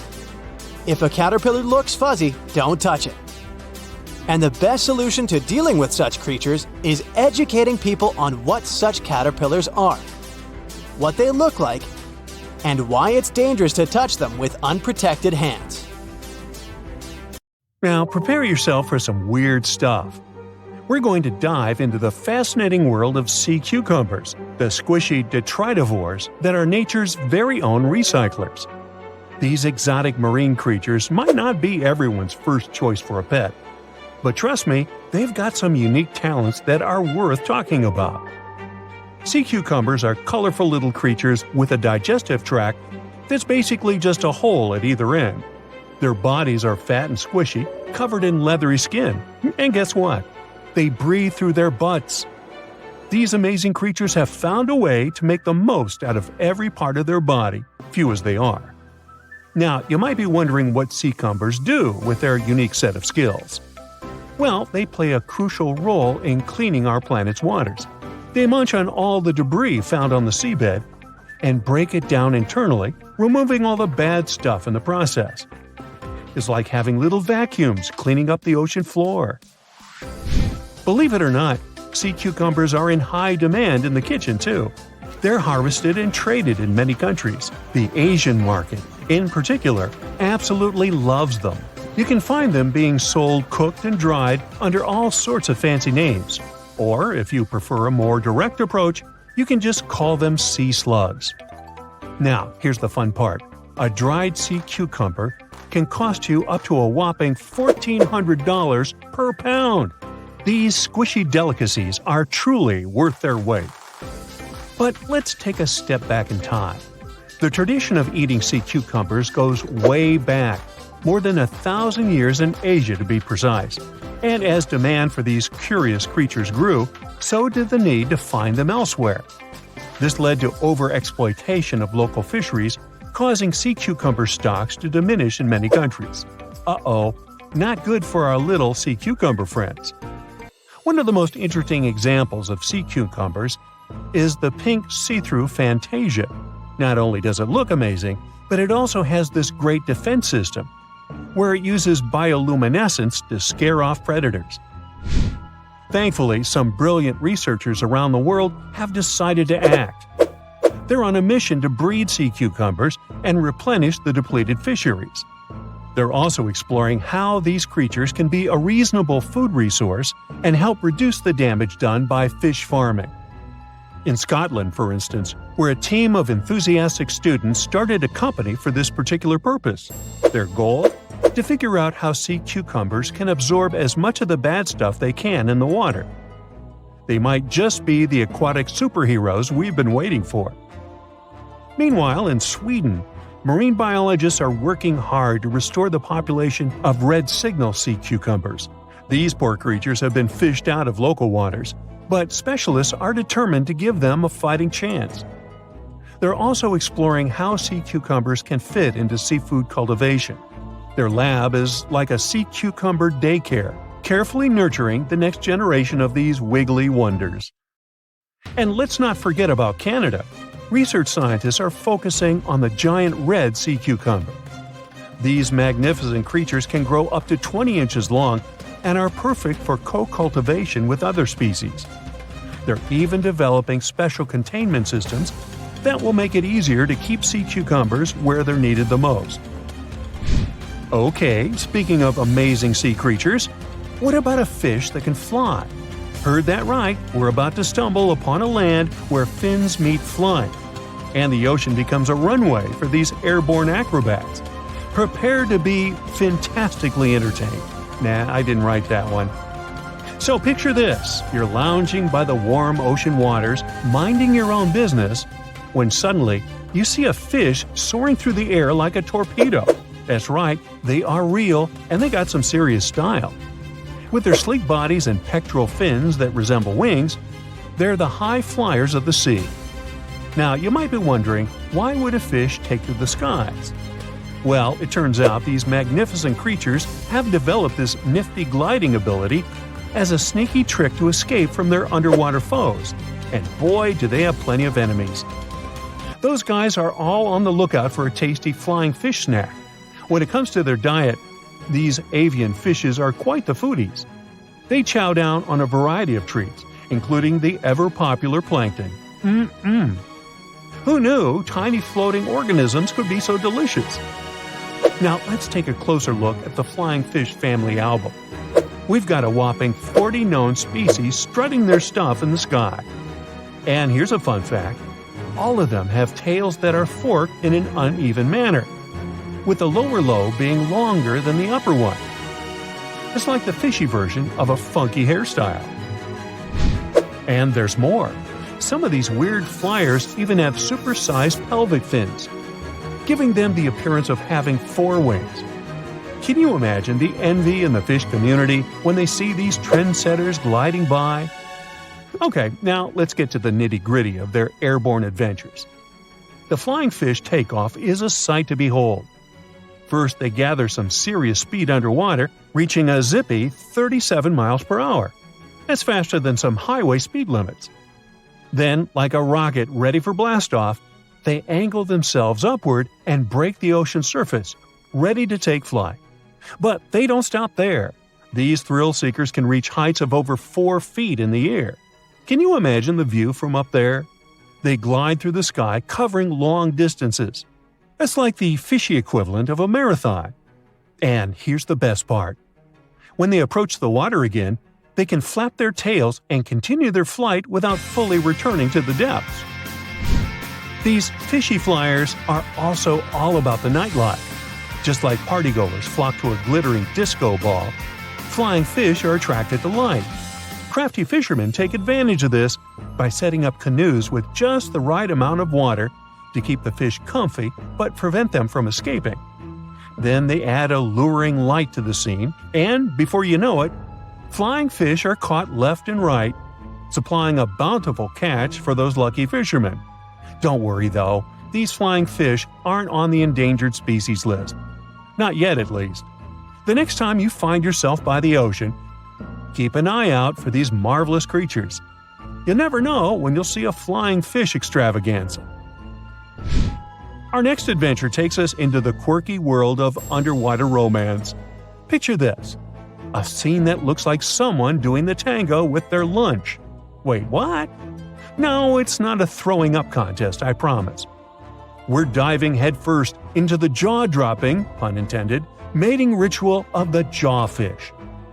These curious creatures call the coral reefs of the Caribbean Sea and the Western Atlantic home. And boy, do they know how to make a spectacle of themselves. Forget about pickup lines or fancy gestures. These jawfish rely on their unique jaw-based moves to pursue their potential partners. It's like a dance-off, but with their mouths. Not only are these fishy fellas skilled in the art of sand scooping, but they also double as diligent parents. Talk about alliteration. Talk about multitasking. The males take their parental duties to the next level by carrying the precious eggs in their giant mouths until they're ready to hatch. It's like they have their own aquatic daycare center going on. When they're not busy nurturing their offspring, these jawfish transform their mouths into fighting tools. That's right, it's time for the Jawfish Fighting Championship. They go head-to-head, or rather mouth-to-mouth, in epic battles of mouth strength and agility. You know the old saying, put your money where your mouth is? Well, these jawfish take it to a whole new level. Whether it's for romance, parroting, or friendly competition, these jawfish show us that sometimes actions do really speak louder than words. They may look like they're having a bad seafood experience, but rest assured, it's just their unique way of finding love and expressing themselves. Think you know what lurks in the depths of the ocean? While nearly 95% of our oceans haven't been explored yet, it's hard not to let your imagination run wild. But thanks to brave explorers, deep-sea cameras, and awesome archaeologists, we do know about some pretty incredible sea creatures living in our waters today, and millions of years ago. From the 9-foot spider crab to the 60-foot prehistoric megalodon, these sea dwellers come in all shapes and sizes. But let's focus on sea creatures famous for their huge size. Can you guess which living species of whale is the largest? Well, it's not the orca, but that's a good guess. The orca is a toothed whale that can grow to anywhere from 23 feet to 32 feet, which is slightly smaller than a school bus. How about the narwhal? Nope, they're not the biggest either.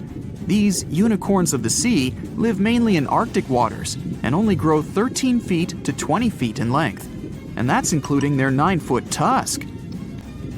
Tired of guessing? Okay, I give in. The largest whale that still exists today is the blue whale.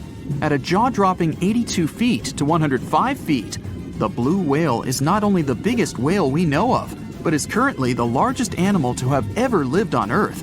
Seriously. These animals are bigger than a T-Rex, and even the prehistoric megalodon. If you were to put a blue whale next to a school bus, it would look like it could swallow it. Think about that.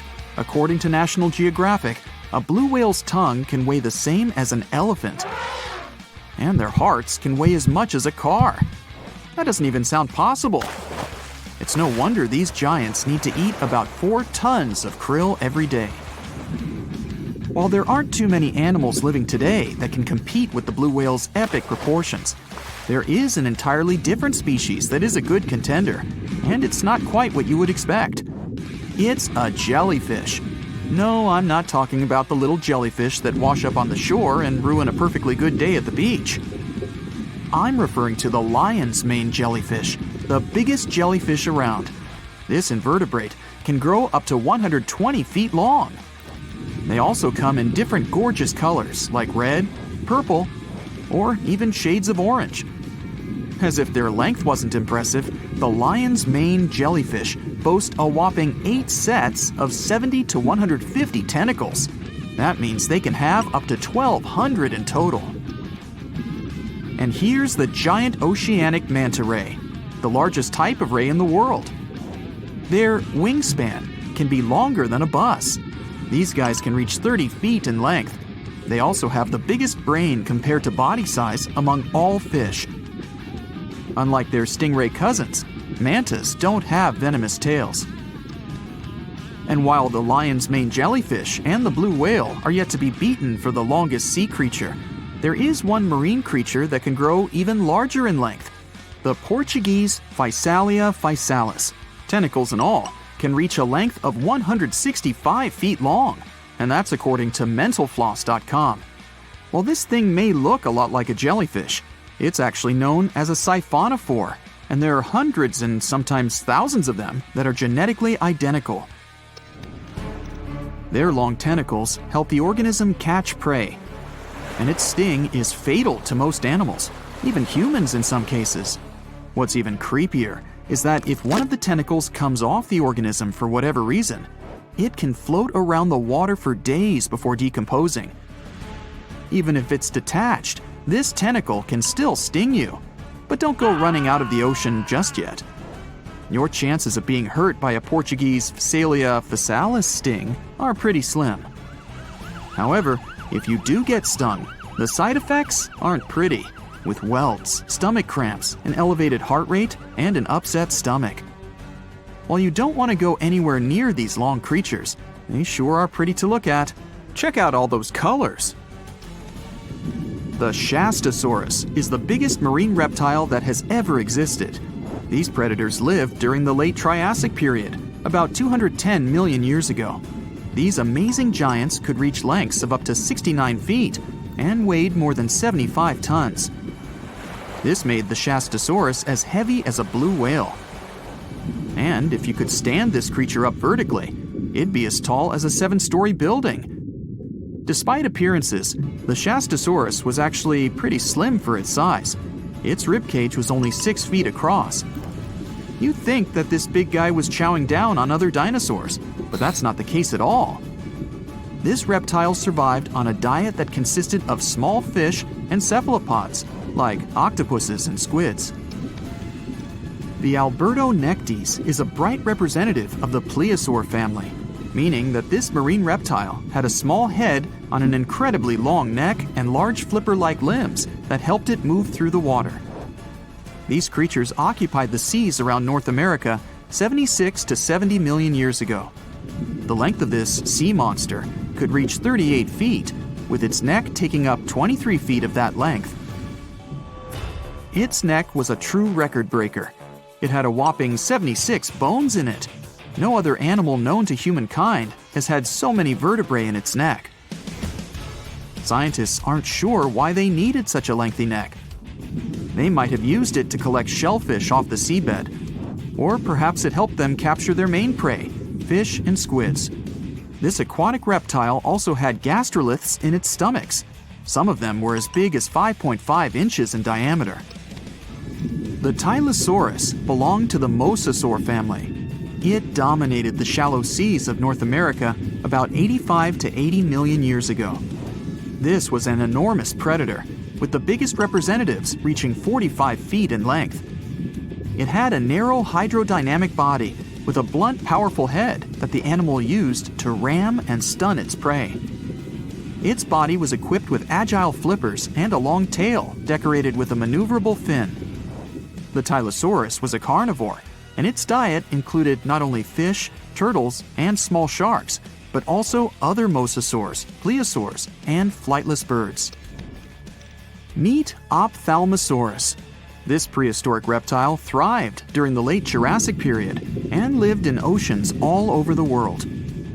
Ophthalmosaurus weighed somewhere around 6,000 pounds and grew to approximately 16 feet long, according to newdinosaurs.com.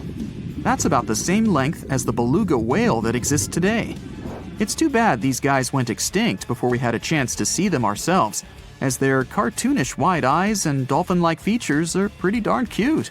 Of course, the Ophthalmosaurus evolved over time to become ophthalmologists, or eye doctors that we know today.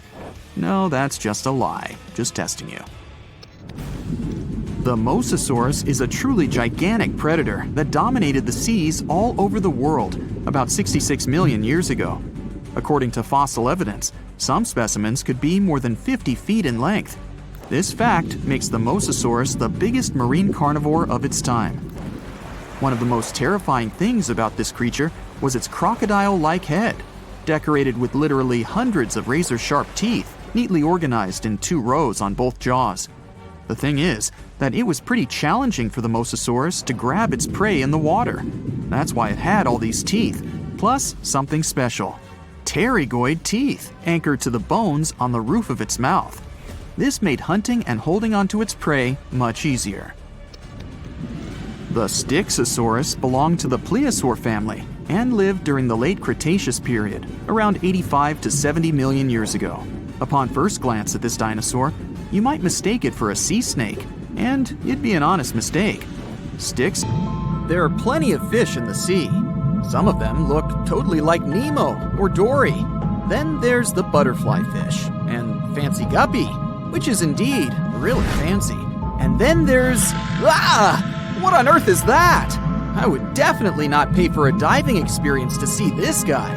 The anglerfish has the unofficial title of the ugliest animal in the world, but I wouldn't dare to break that news to it. There are more than 200 species of anglerfish currently swimming somewhere in the gloomy depths of the Atlantic and Antarctic Oceans, up to a mile below the surface.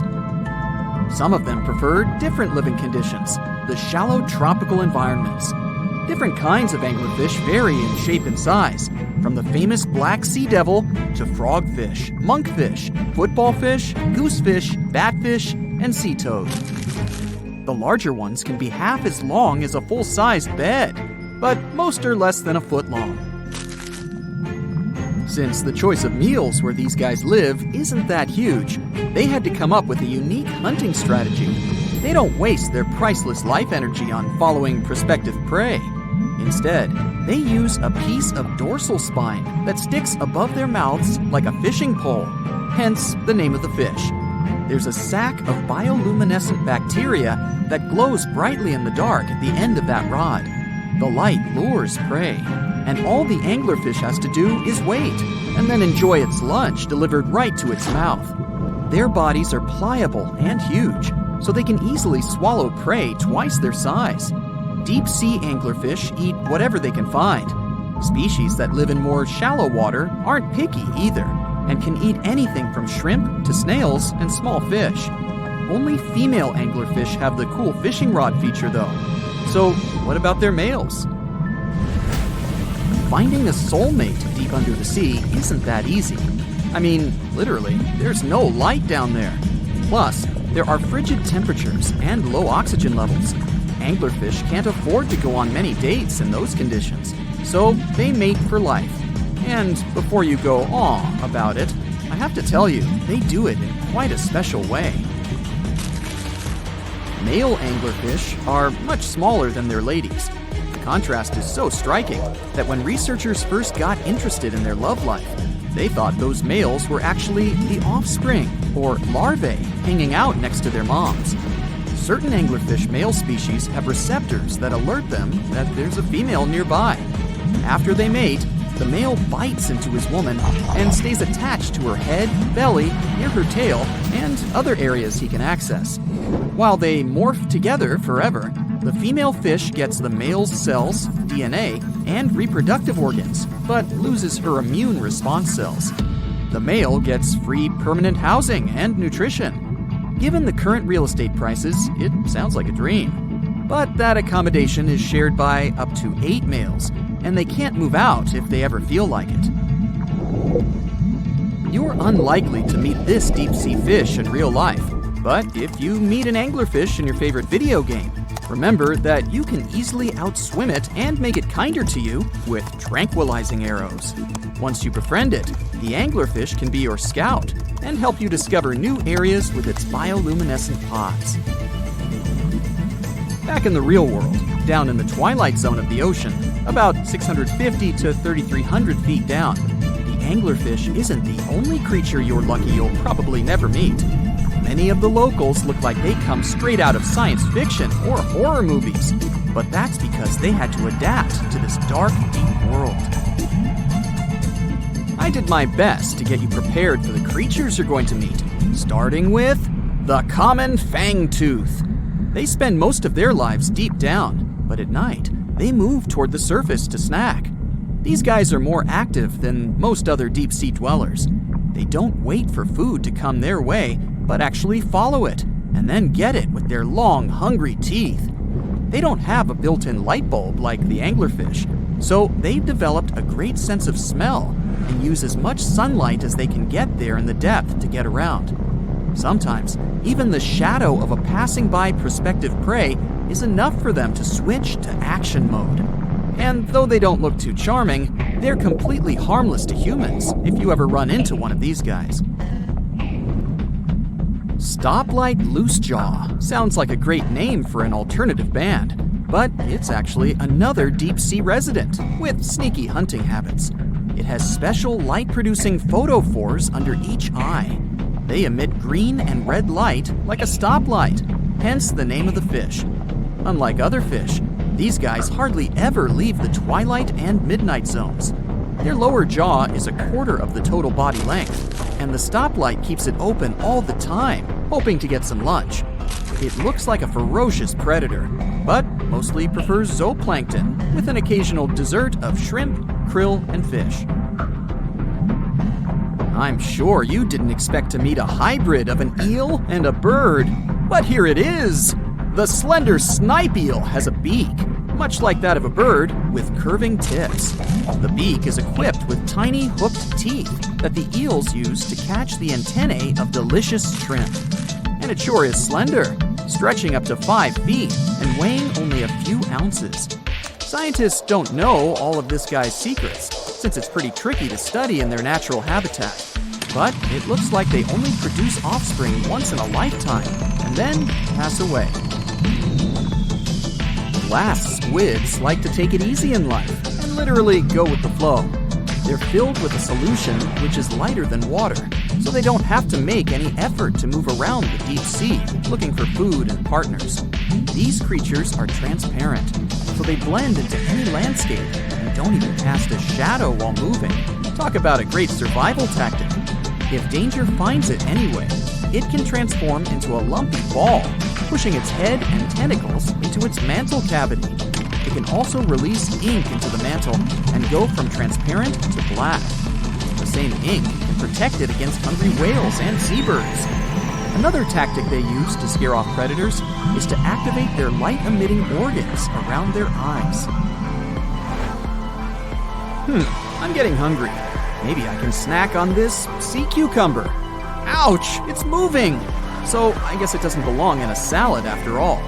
These soft-bodied fellows live in all parts of the ocean, from shallow waters to the deep underwater world. Most of them slowly move around with their tiny feet, but some crawl around by flexing their bodies. Sea cucumbers can shed their internal organs when there's a predator approaching. Those sticky organs distract the intruder, and the happy cucumber moves on and just grows the organs back. What's that glistening in the distance? Looks like someone dropped gems in the water. That's a sea sapphire, also known as the most beautiful animal you've never seen. Some males of this type of copepod can change color from deep blue to purple, red, or gold. 1 second later, it's gone. And it's back, shimmering bright. The secret to this magic is that their bodies are transparent and reflect light differently at certain angles. It looks like it's their way of communicating between each other and attracting mates. Female sea sapphires don't have the same superpower, but their eyes are bigger compared to males, probably to spot them from a distance. Males roam wild and free, and their ladies stay in the crystal palaces of strange barrel-shaped jellies called salps. Amelia Earhart blazed a trail across the sky and left a comet tail of awe and inspiration. Her signature move? Oh, just casually zipping across the Atlantic Ocean, all alone, a feat only a person with nerves of steel could pull off. And if that wasn't enough, she whipped out another first, the inaugural solo flight from tropical Hawaii to the mainland US. However, one day, Amelia vanished during an audacious attempt to circle the entire globe in her trusty plane. Despite extensive searches, neither she nor her aircraft were ever found. Amelia's vanishing act turned into one of the most enduring whodunits of the 20th century. Now, let me tell you a bit more about the hero of our story. For starters, she came from the picturesque Kansas town of Atchison, but what made her truly special from a young age was the fact that she liked to break social molds. She liked to play basketball and tinker with cars. In between her adrenaline-filled exploits, Amelia served as a nurse's aide in Toronto. There, she started hanging around local airfields, probably trying to pick up some flying tips from the local pilots. Returning to the US, Amelia dipped her toes in pre-med at Columbia University, but traded her textbooks for a pilot's jacket after a thrilling airplane ride with a veteran pilot in 1920. That was the hook. Amelia became irreversibly smitten with the sky. Learning to fly was no small feat, but Amelia was up for the challenge. She enrolled for flying lessons soon after. To fund her high-flying dreams, Amelia got down to earth, slogging away as an administrative clerk in the city of Los Angeles. After scrimping and saving, she finally bought her own set of wings, a bright yellow plane, which she lovingly dubbed the Canary. After her flight test in 1921, she managed to snatch her first flight exhibition, wowing the crowds in Pasadena, California. When it came to setting records, Amelia was a master. She flew solo at amazing heights, a feat no woman had achieved before at that time. Next, she made a solo transatlantic flight, making landfall in a cow field in Northern Ireland. Despite her individual success, Amelia wasn't one to hog the limelight. She actively worked to bring more women into aviation. For this, she co-founded an organization dedicated to the promotion of female pilots. Today, this group still champions women in aviation across 44 countries. By 1937, Amelia was itching for another adventure.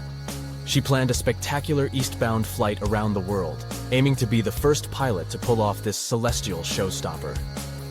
Taking off from Oakland, California, she aimed to encircle the globe like a hawk circling its prey. This time she had a sidekick, a navigator named Fred Noonan. The duo blazed a trail from Miami to South America, across the Atlantic to Africa, then to India and Southeast Asia. The tragedy struck.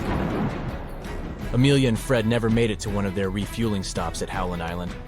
Their last radio contact with the U.S. Coast Guard was enigmatic, to say the least.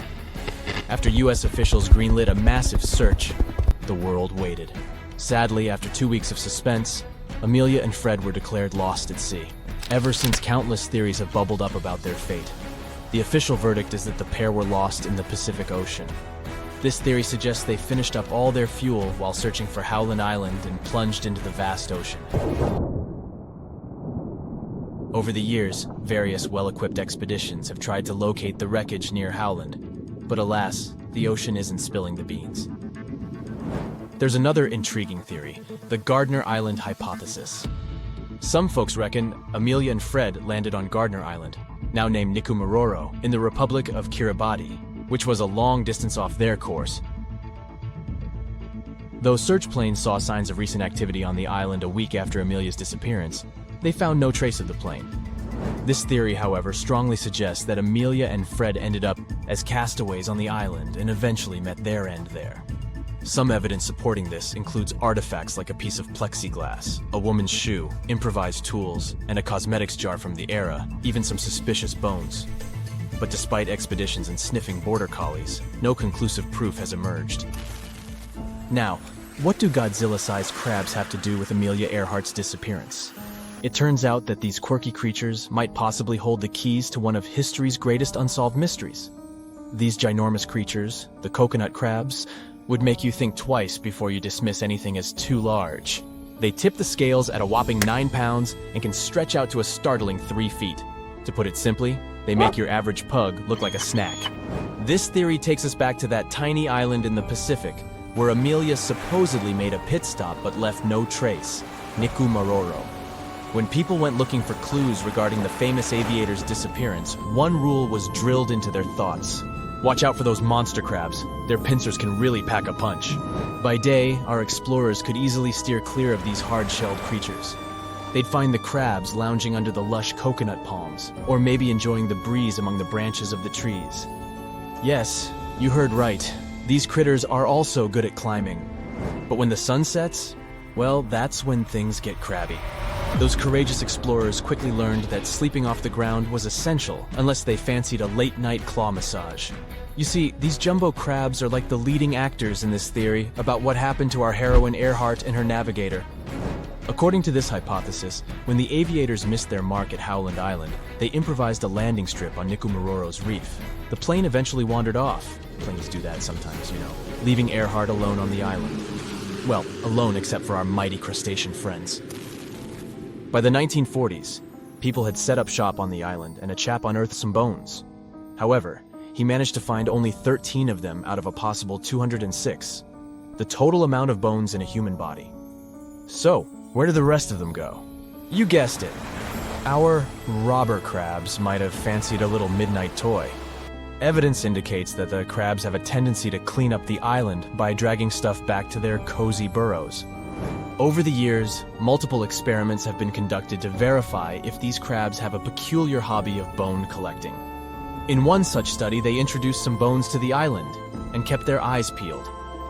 Within a fortnight, the crabs had made a buffet out of it. In another exciting chapter, our researchers brought dogs from the Canine Forensics Foundation to give the area around a wren tree a good sniff. The dogs had earlier indicated that someone had kicked the bucket there. Despite their best efforts, they couldn't find any bones, but they're still hopeful.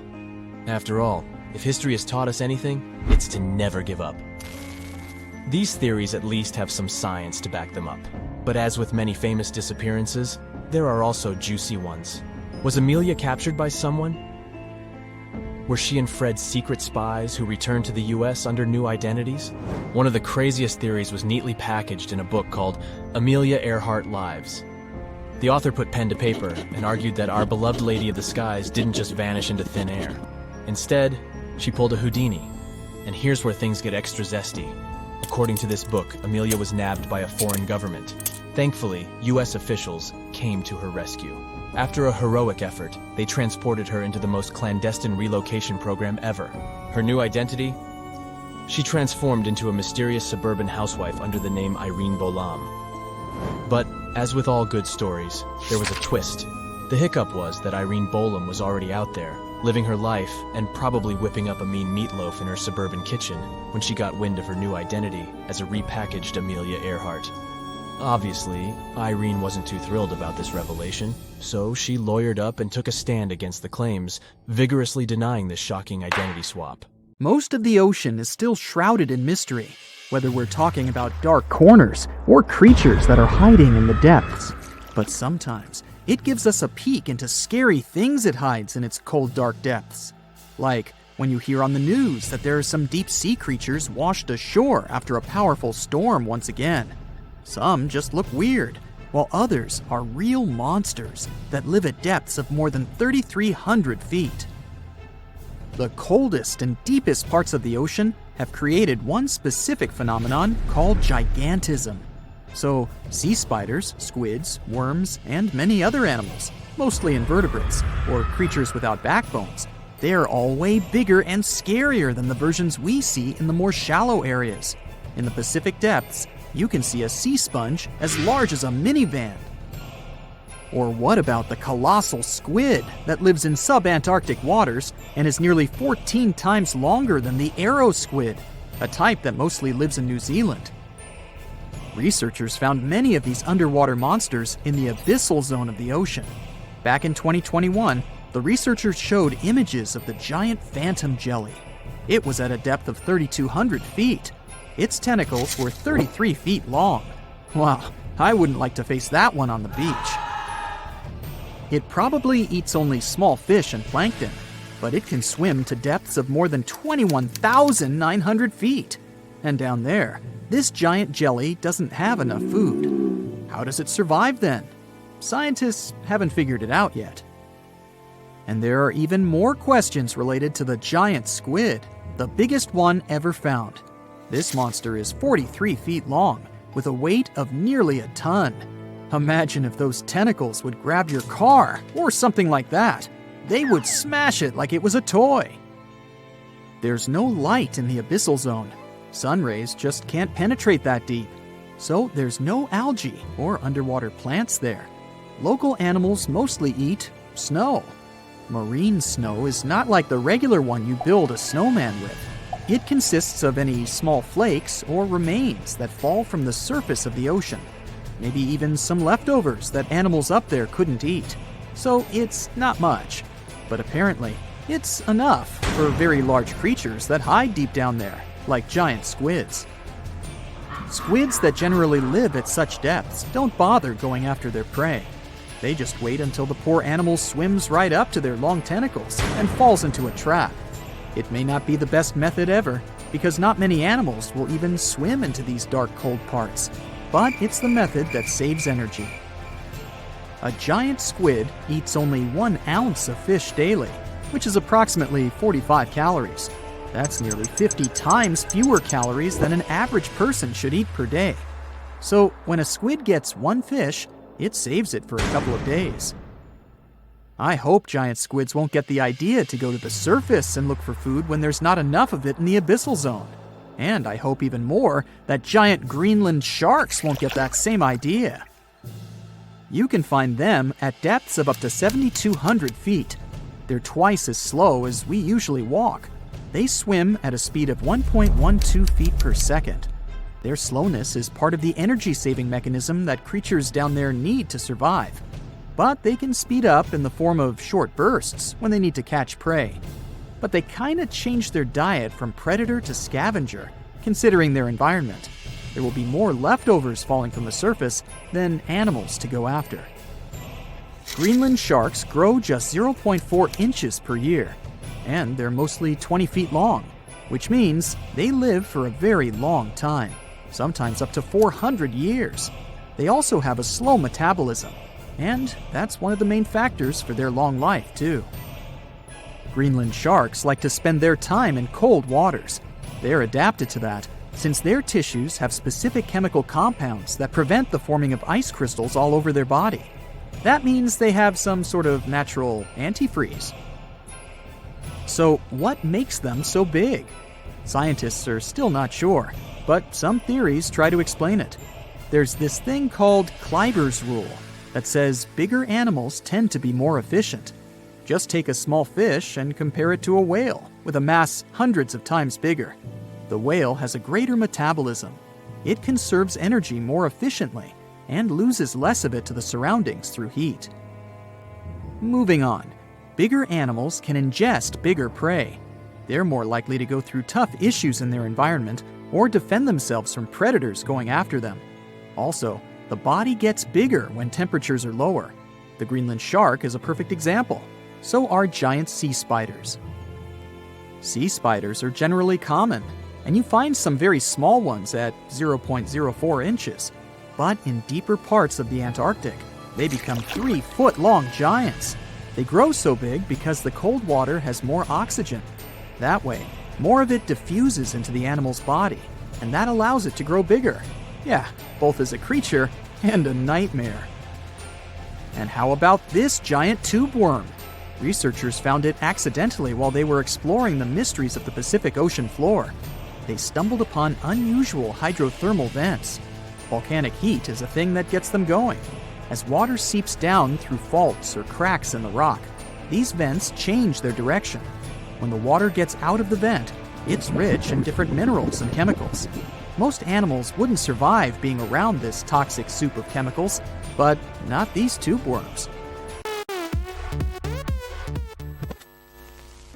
They came as a true surprise, because not only are they not bothered by these toxic vents and the almost boiling temperature of the water, but they developed entire ecosystems there. They're unique because they don't need sunlight to survive. Instead, small bacteria are their main source of energy. That bacteria gets their energy directly from these toxic chemicals. So it's not photosynthesis, but a process called chemosynthesis. And these tube worms don't have mouths. These bacteria live inside them. Strange story, huh? Plus, these scary worms reach up to 8 feet. Giant isopods are no better either. They lurk at the depths of the ocean of 1,640 feet or more below, far away from the sunlight, looking like some monstrous wood lice. They spend most of their time on the seabed, hoping to find some food falling from higher levels of the ocean. Check out their small hooked claws at the ends of their legs. Isopods use them to remain more stable while moving around the ocean floor. Since there's no light, they have long antennae that help them feel their way around. These sensory antennas are about half the length of their body. Giant isopods have pretty big eyes compared to their body size, too. They can grow over 12 inches from head to tail. And these fellas are really patient. Remember how we said animals down there rarely get food? Sometimes they need to wait for years to get a proper meal. That's why their metabolism is amazingly slow. 5 years later. They can go for 5 years without eating anything. Imagine that. I get hungry just talking about this.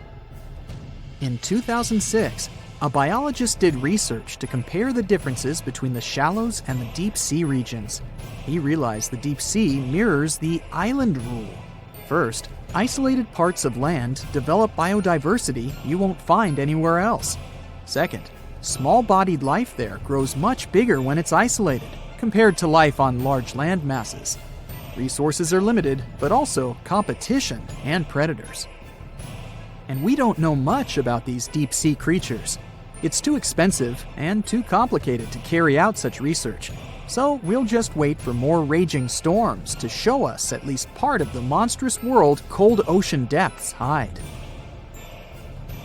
Whale watching is a popular bucket list item, but getting too close to these gorgeous sea creatures isn't the best idea, especially if you don't want to kick the bucket too early.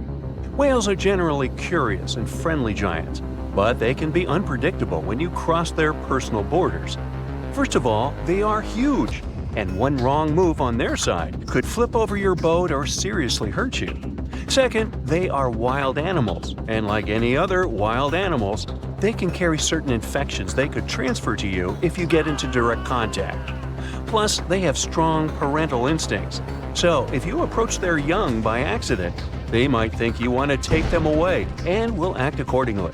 It is only safe to observe whales from the sea when you're accompanied by an experienced expert, both for your own good and for the good of the whale.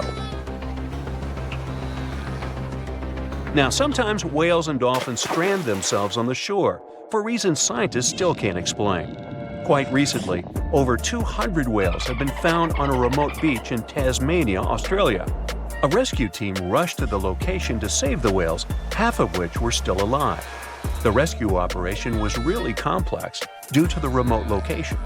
The locals were trying to help the whales, covering them with blankets and pouring buckets of water on them to keep them alive. This mutual effort of regular people and professional rescuers helped save around 100 whales. As to why this happened, one theory says the stranded whales might have had a leader who had some problems with orientation and took the whole pod to the wrong place. The Australian box jellyfish looks just like any other jellyfish you've probably met in the sea. But don't let these creatures deceive you. They're considered the most venomous marine animals. Box jellyfish got its name because it does look a lot like a box. Unlike other kinds of jellyfish that float with the current rather than swim, this creature can reach a decent speed and choose its own direction. And here comes the scariest part. It has tentacles covered with tiny darts loaded with poison. People and animals that get unlucky enough to have a rendezvous with those tentacles face some pretty scary and sometimes even fatal consequences in just a matter of minutes. Before you decide to cancel your vacation by the ocean, you should know that only a few out of the 50 species of box jellyfish have venom that is lethal to humans. Ooh.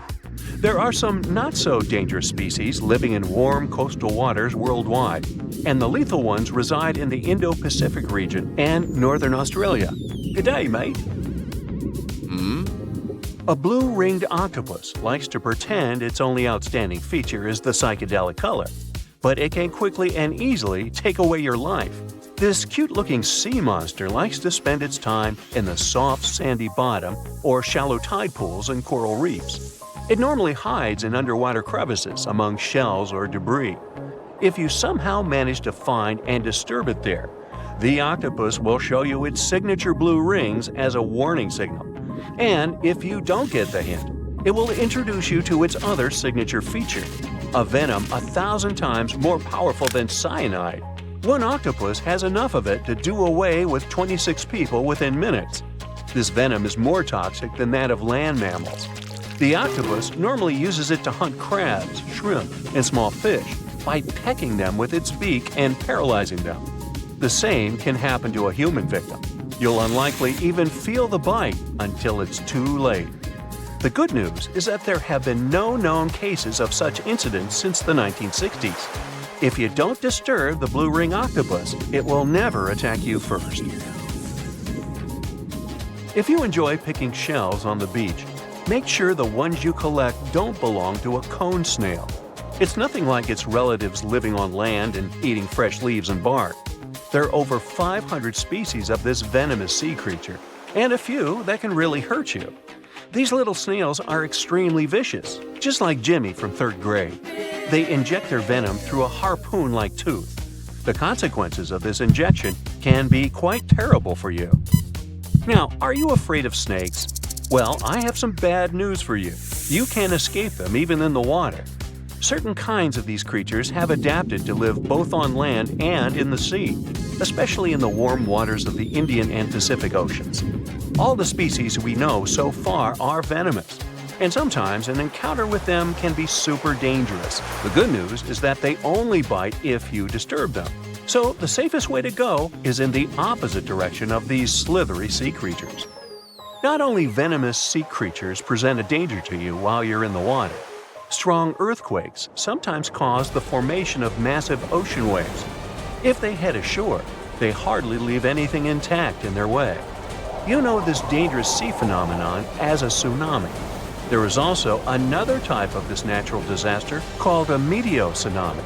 They're caused by rapid storm systems and pressure changes above the open water.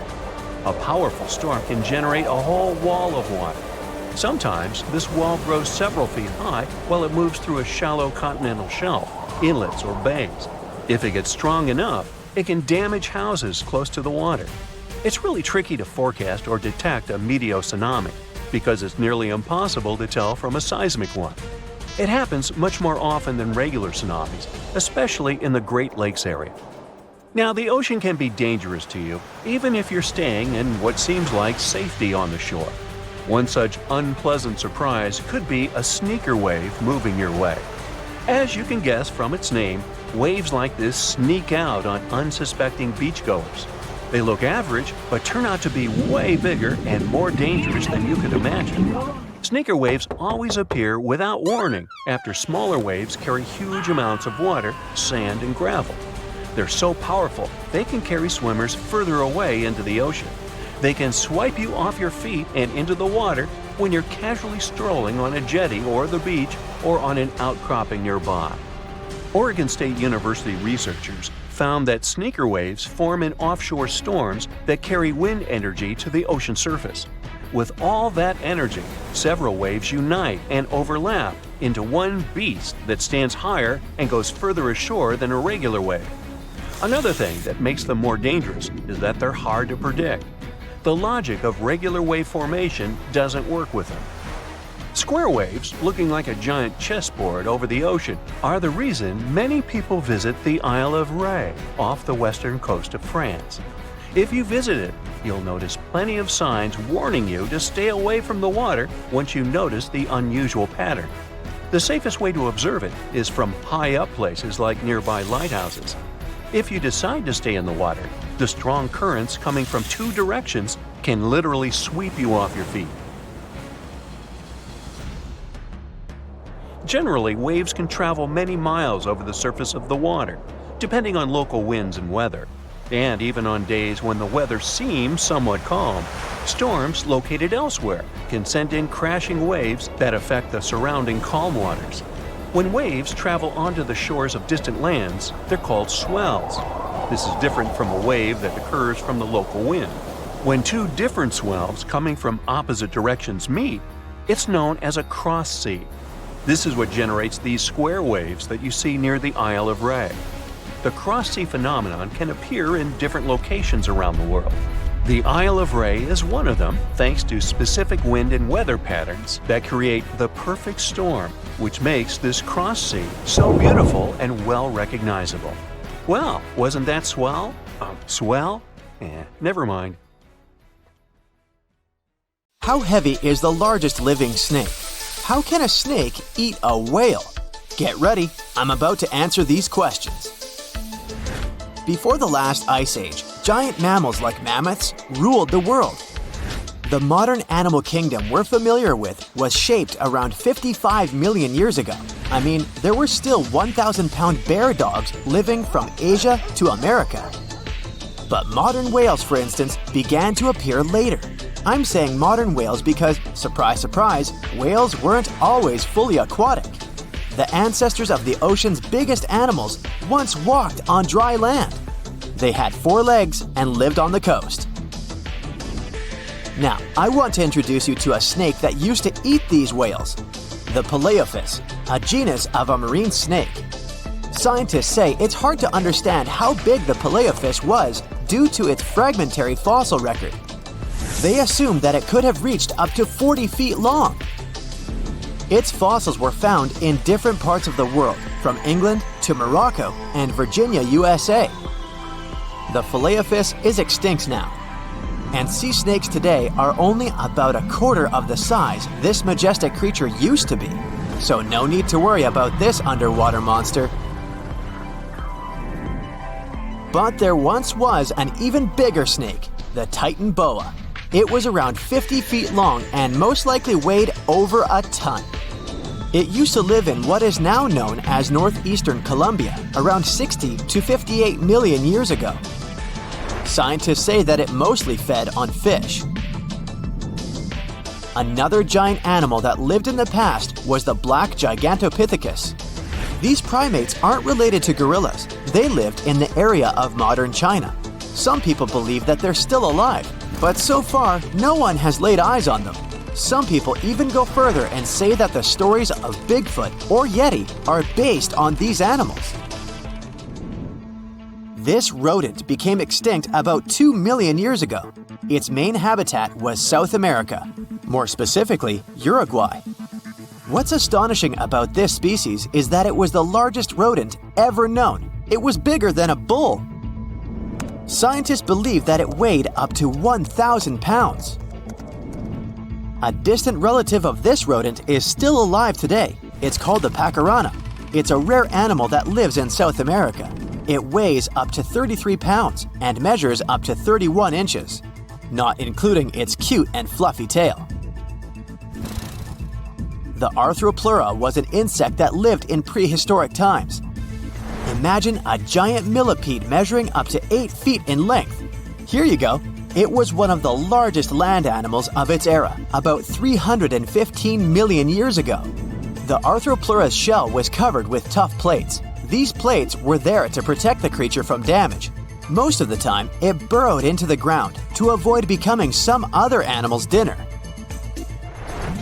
Meet the megalodon.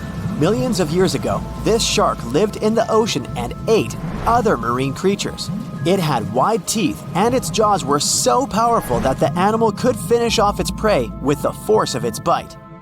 It was one of the largest sharks to ever exist. Yet, this predator also went extinct. Scientists don't really know the reason. This made me wonder why animals were so big in the past. Nowadays, smaller creatures flee or hide from predators. But apparently, it wasn't like this before. Many centuries ago, animals didn't just run or hide, they fought back. Research suggests that this behavior may have been the most important motivation for prey to grow bigger. A study compared the skulls of ancient animals to those of their modern peers. The skulls of predatory animals have become shorter and narrower, while the skulls of the animals they hunted have become longer and broader. This means that predators learned to become experts in hunting, while prey worked on developing their defense skills. You see, a larger body size was a great advantage because it made it harder for predators to take down the animals they hunted. The bottom line, self-defense made prehistoric animals larger. The second reason why ancient animals were larger is related to their bones.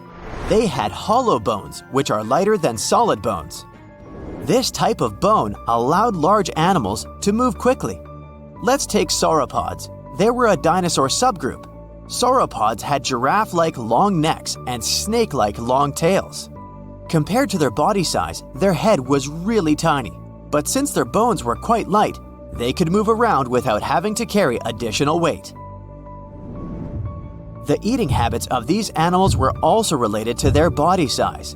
When experts examined the fossils of one extinct mammal species, they found out that these animals had a diet that was high in nutrients and low in fiber.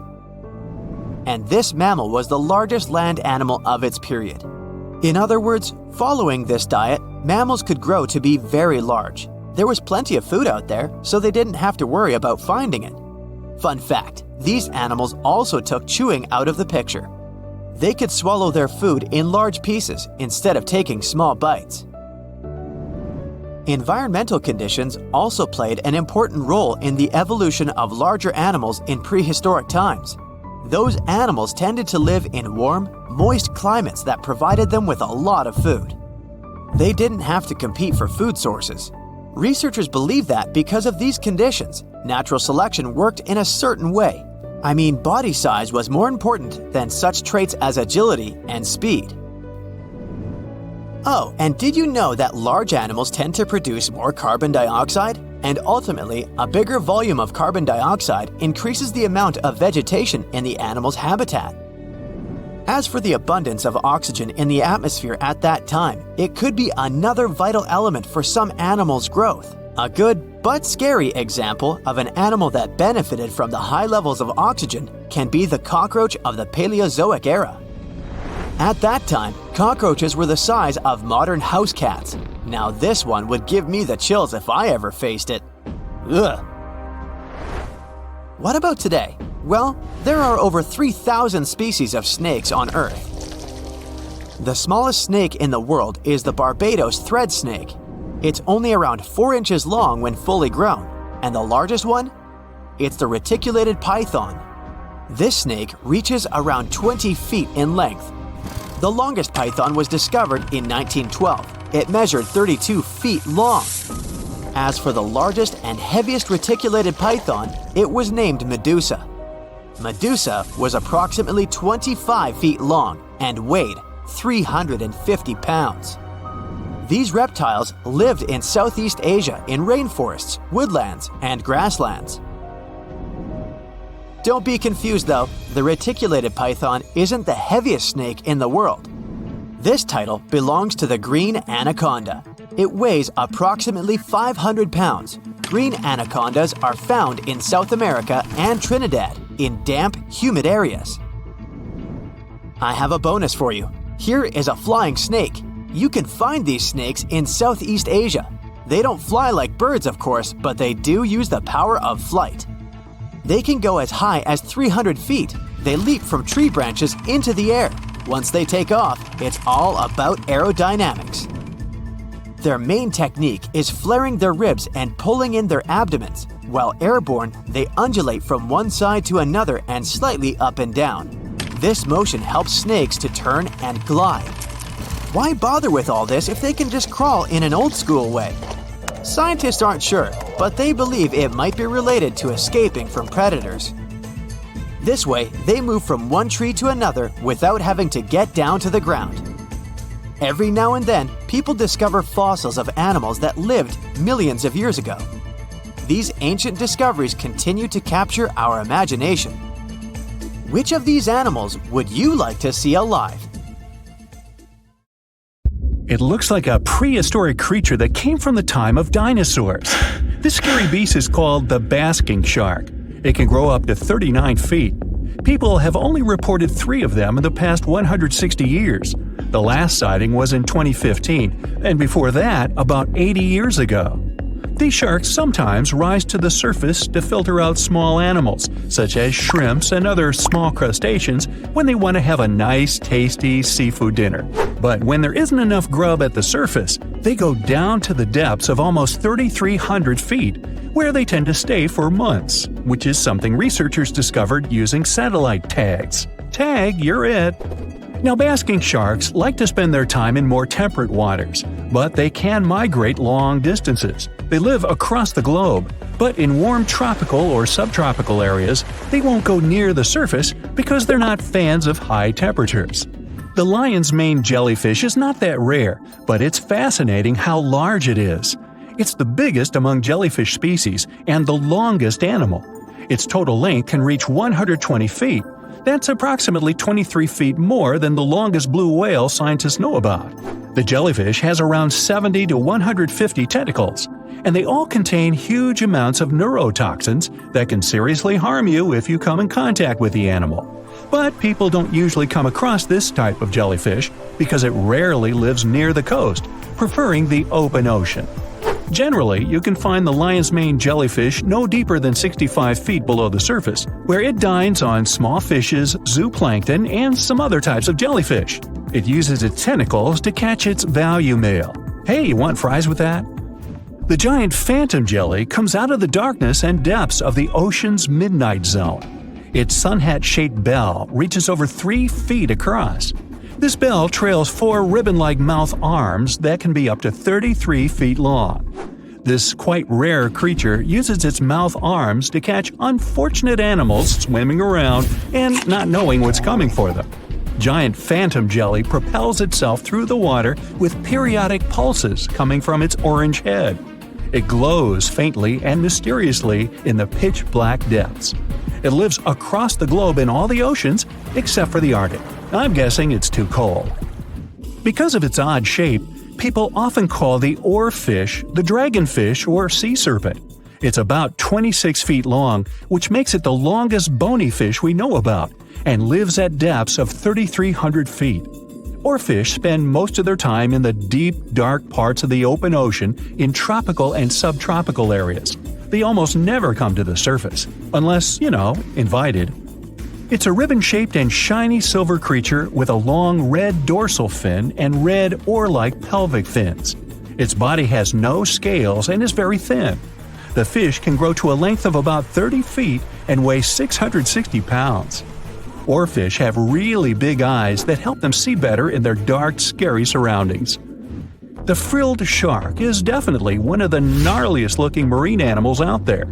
If you saw it somewhere, you'd probably think you went back to the age of dinosaurs.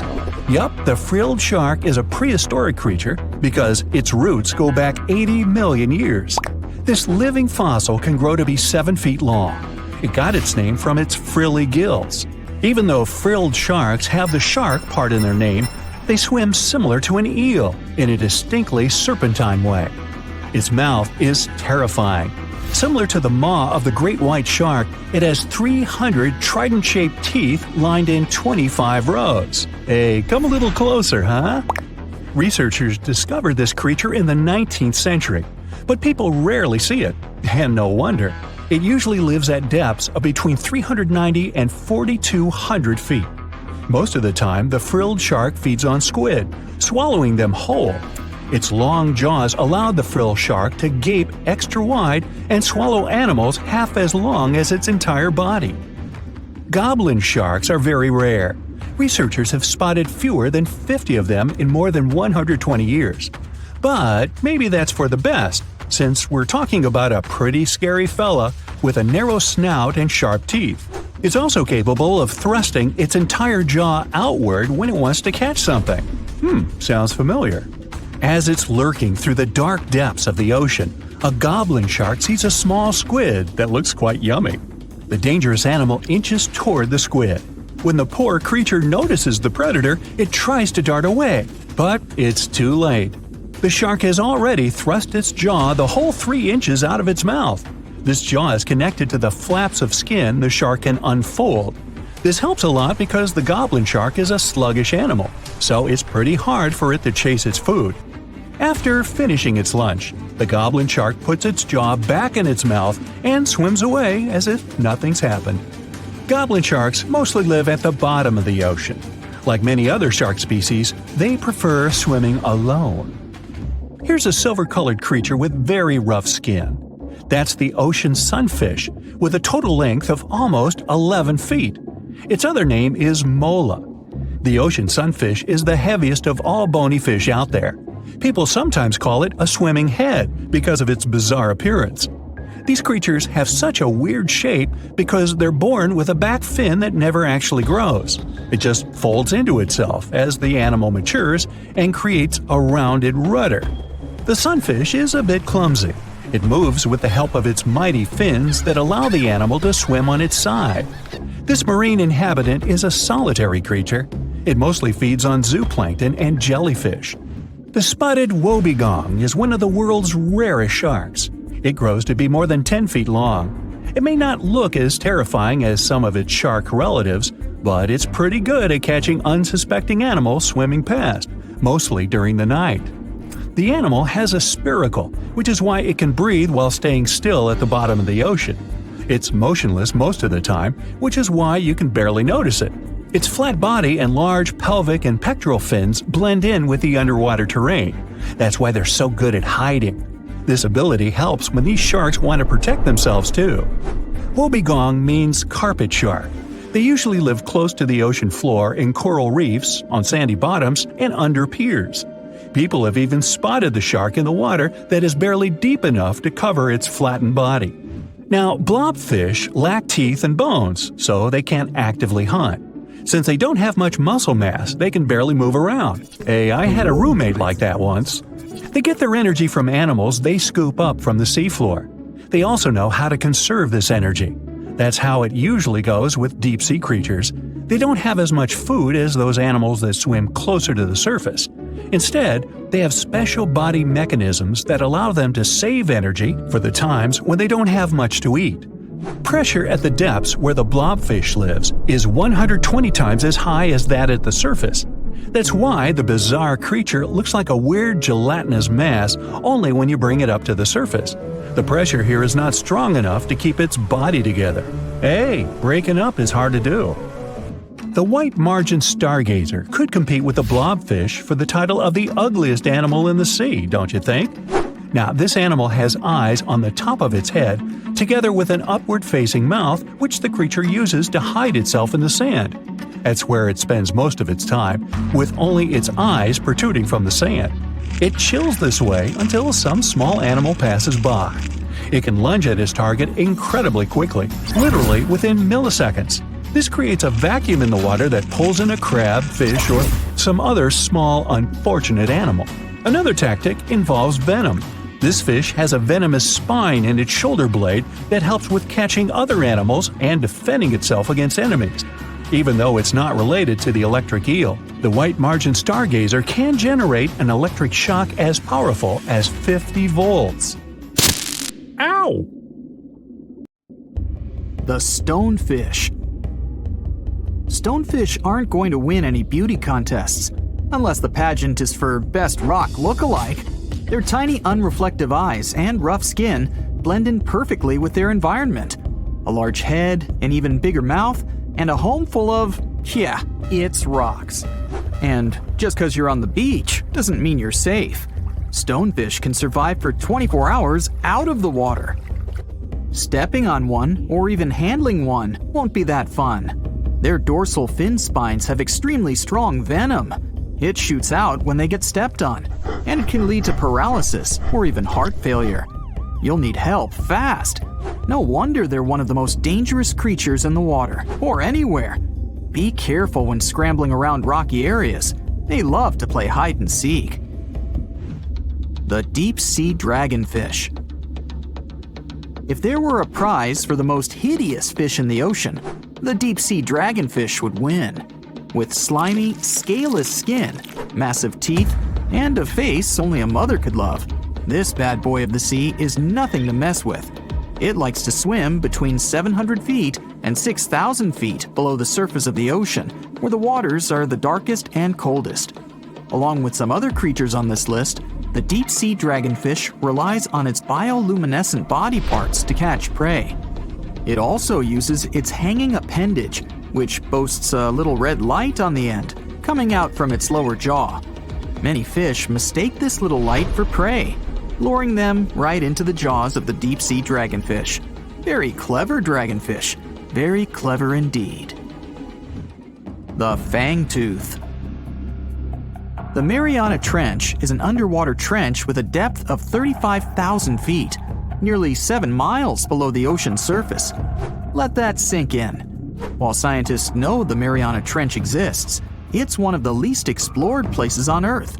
It's also the deepest area of Earth's oceans. And although many creatures down there probably haven't even been seen by humans yet, scientists have had the creepy pleasure of getting to know the fangtooth. The fangtooth fish shamelessly lives up to its name. Just look at that thing. The fangtooth is carnivorous and feeds on just about anything it can find that gets caught in its sharp-toothed mouth. These fish rely on their contact chemoreception to find prey. In other words, they can sense chemical residue that comes off of other living organisms in the deep sea. This is because they don't have any light-producing cells on their bodies, unlike many other deep-sea fish. On top of all that, it's pretty dark down there, so whatever crosses their path, they chomp on. While these guys look pretty scary, they're not a threat to humans. They only grow about 7 inches long. Even so, I wouldn't want to run into one of these things during a relaxing swim in the ocean. The Dunkleosteus. Strangely enough, this prehistoric fish, known as the T-Rex of the seas, had no teeth. Those were replaced with bony plates that allowed it to have the strongest bite among other monsters of its size. The goblin shark. If you thought the movies about sharks were scary, this next deep-sea creature will make you swear off going for dips in the ocean forever. However, it lives 3,000 feet underwater, so you'll never likely see it face to face. The goblin shark looks like a cross between a shark and a creature from your worst nightmare. These sharks boast a protruding sword-like snout with a jaw that juts out to match. Unlike other sharks that have more of a gray hue, This creepy thing looks not so pretty in pink. Aside from their scary demeanor, what do scientists really know about the goblin shark? Well, not much, except that they can grow up to 18 feet in length. Looks like there's still a lot to learn about these guys, if you dare to. By the way, did you know that sharks don't sleep? Many species have to keep water moving over their gills to get oxygen, so they can't fall into a deep sleep like we do. That's why they stay half awake during rest. Typically, sharks don't even close their eyes. The cookie cutter shark. This shark is a living horror, with lower teeth being big and sharp, while the upper ones are much smaller. When its teeth fall off, the shark eats them to maintain calcium levels. Pretty smart solution for a shark. The frilled shark. Studying the frilled shark is like looking through a portal back to prehistoric times. That's because scientists think that these eel-like sharks haven't changed much since their oldest ancestors roamed the deep sea waters, so they're sometimes referred to as living fossils. These sharks' mouths are filled with a terrifying 25 rows of backward-facing sharp teeth, 300 in total. They're designed to grasp prey and hold them tight so they can't get away, according to early studies of the shark conducted in 1884 and published in the Bulletin of the Essex Institute. Luckily for swimmers, the frilled sharks live between 390 feet and 4,200 feet below the ocean's surface, so they'll probably never run into them. Probably. This is probably the worst nightmare of any dentist. The northern stargazer. Take a look at this cutie. The northern stargazer is definitely not something you'd wish to see on the ocean floor. This horrid creature hides its body under the sand, leaving its face above to wait for prey. The tasseled wobbegong. Here's another carpet shark on our list. It lies low on the bottom of the sea and patiently waits for its prey to come by. The Australian ghost shark. The Australian ghost shark isn't really even a shark, but a very bony fish. It's also a living fossil. It hasn't changed within the last 400 million years. Believe it or not, sharks and humans have a common ancestor that lived around 440 million years ago. Even though we both evolved in our own way, there are still some signs of that connection. For example, the genome of an elephant shark is very similar to humans. The Leopleurodon. This list of terrifying creatures would be incomplete without mentioning the terrifying and prehistoric Leopleurodon. This carnivorous marine reptile existed during the Colovian stage of the Middle Jurassic era and ruled the waters at 9 feet in length. Scientists believe Leopleurodon thrived in this deep-sea trench because of its ability to swim long distances and its 4 paddle-like limbs. While they probably weren't able to propel themselves toward prey like other animals of the area, they did manage to accelerate and attack very ruthlessly and efficiently. Additionally, they relied on their long snouts to smell prey, which leads scientists to believe they didn't rely on sight for hunting. This means they could have thrived in the dark Mariana Trench.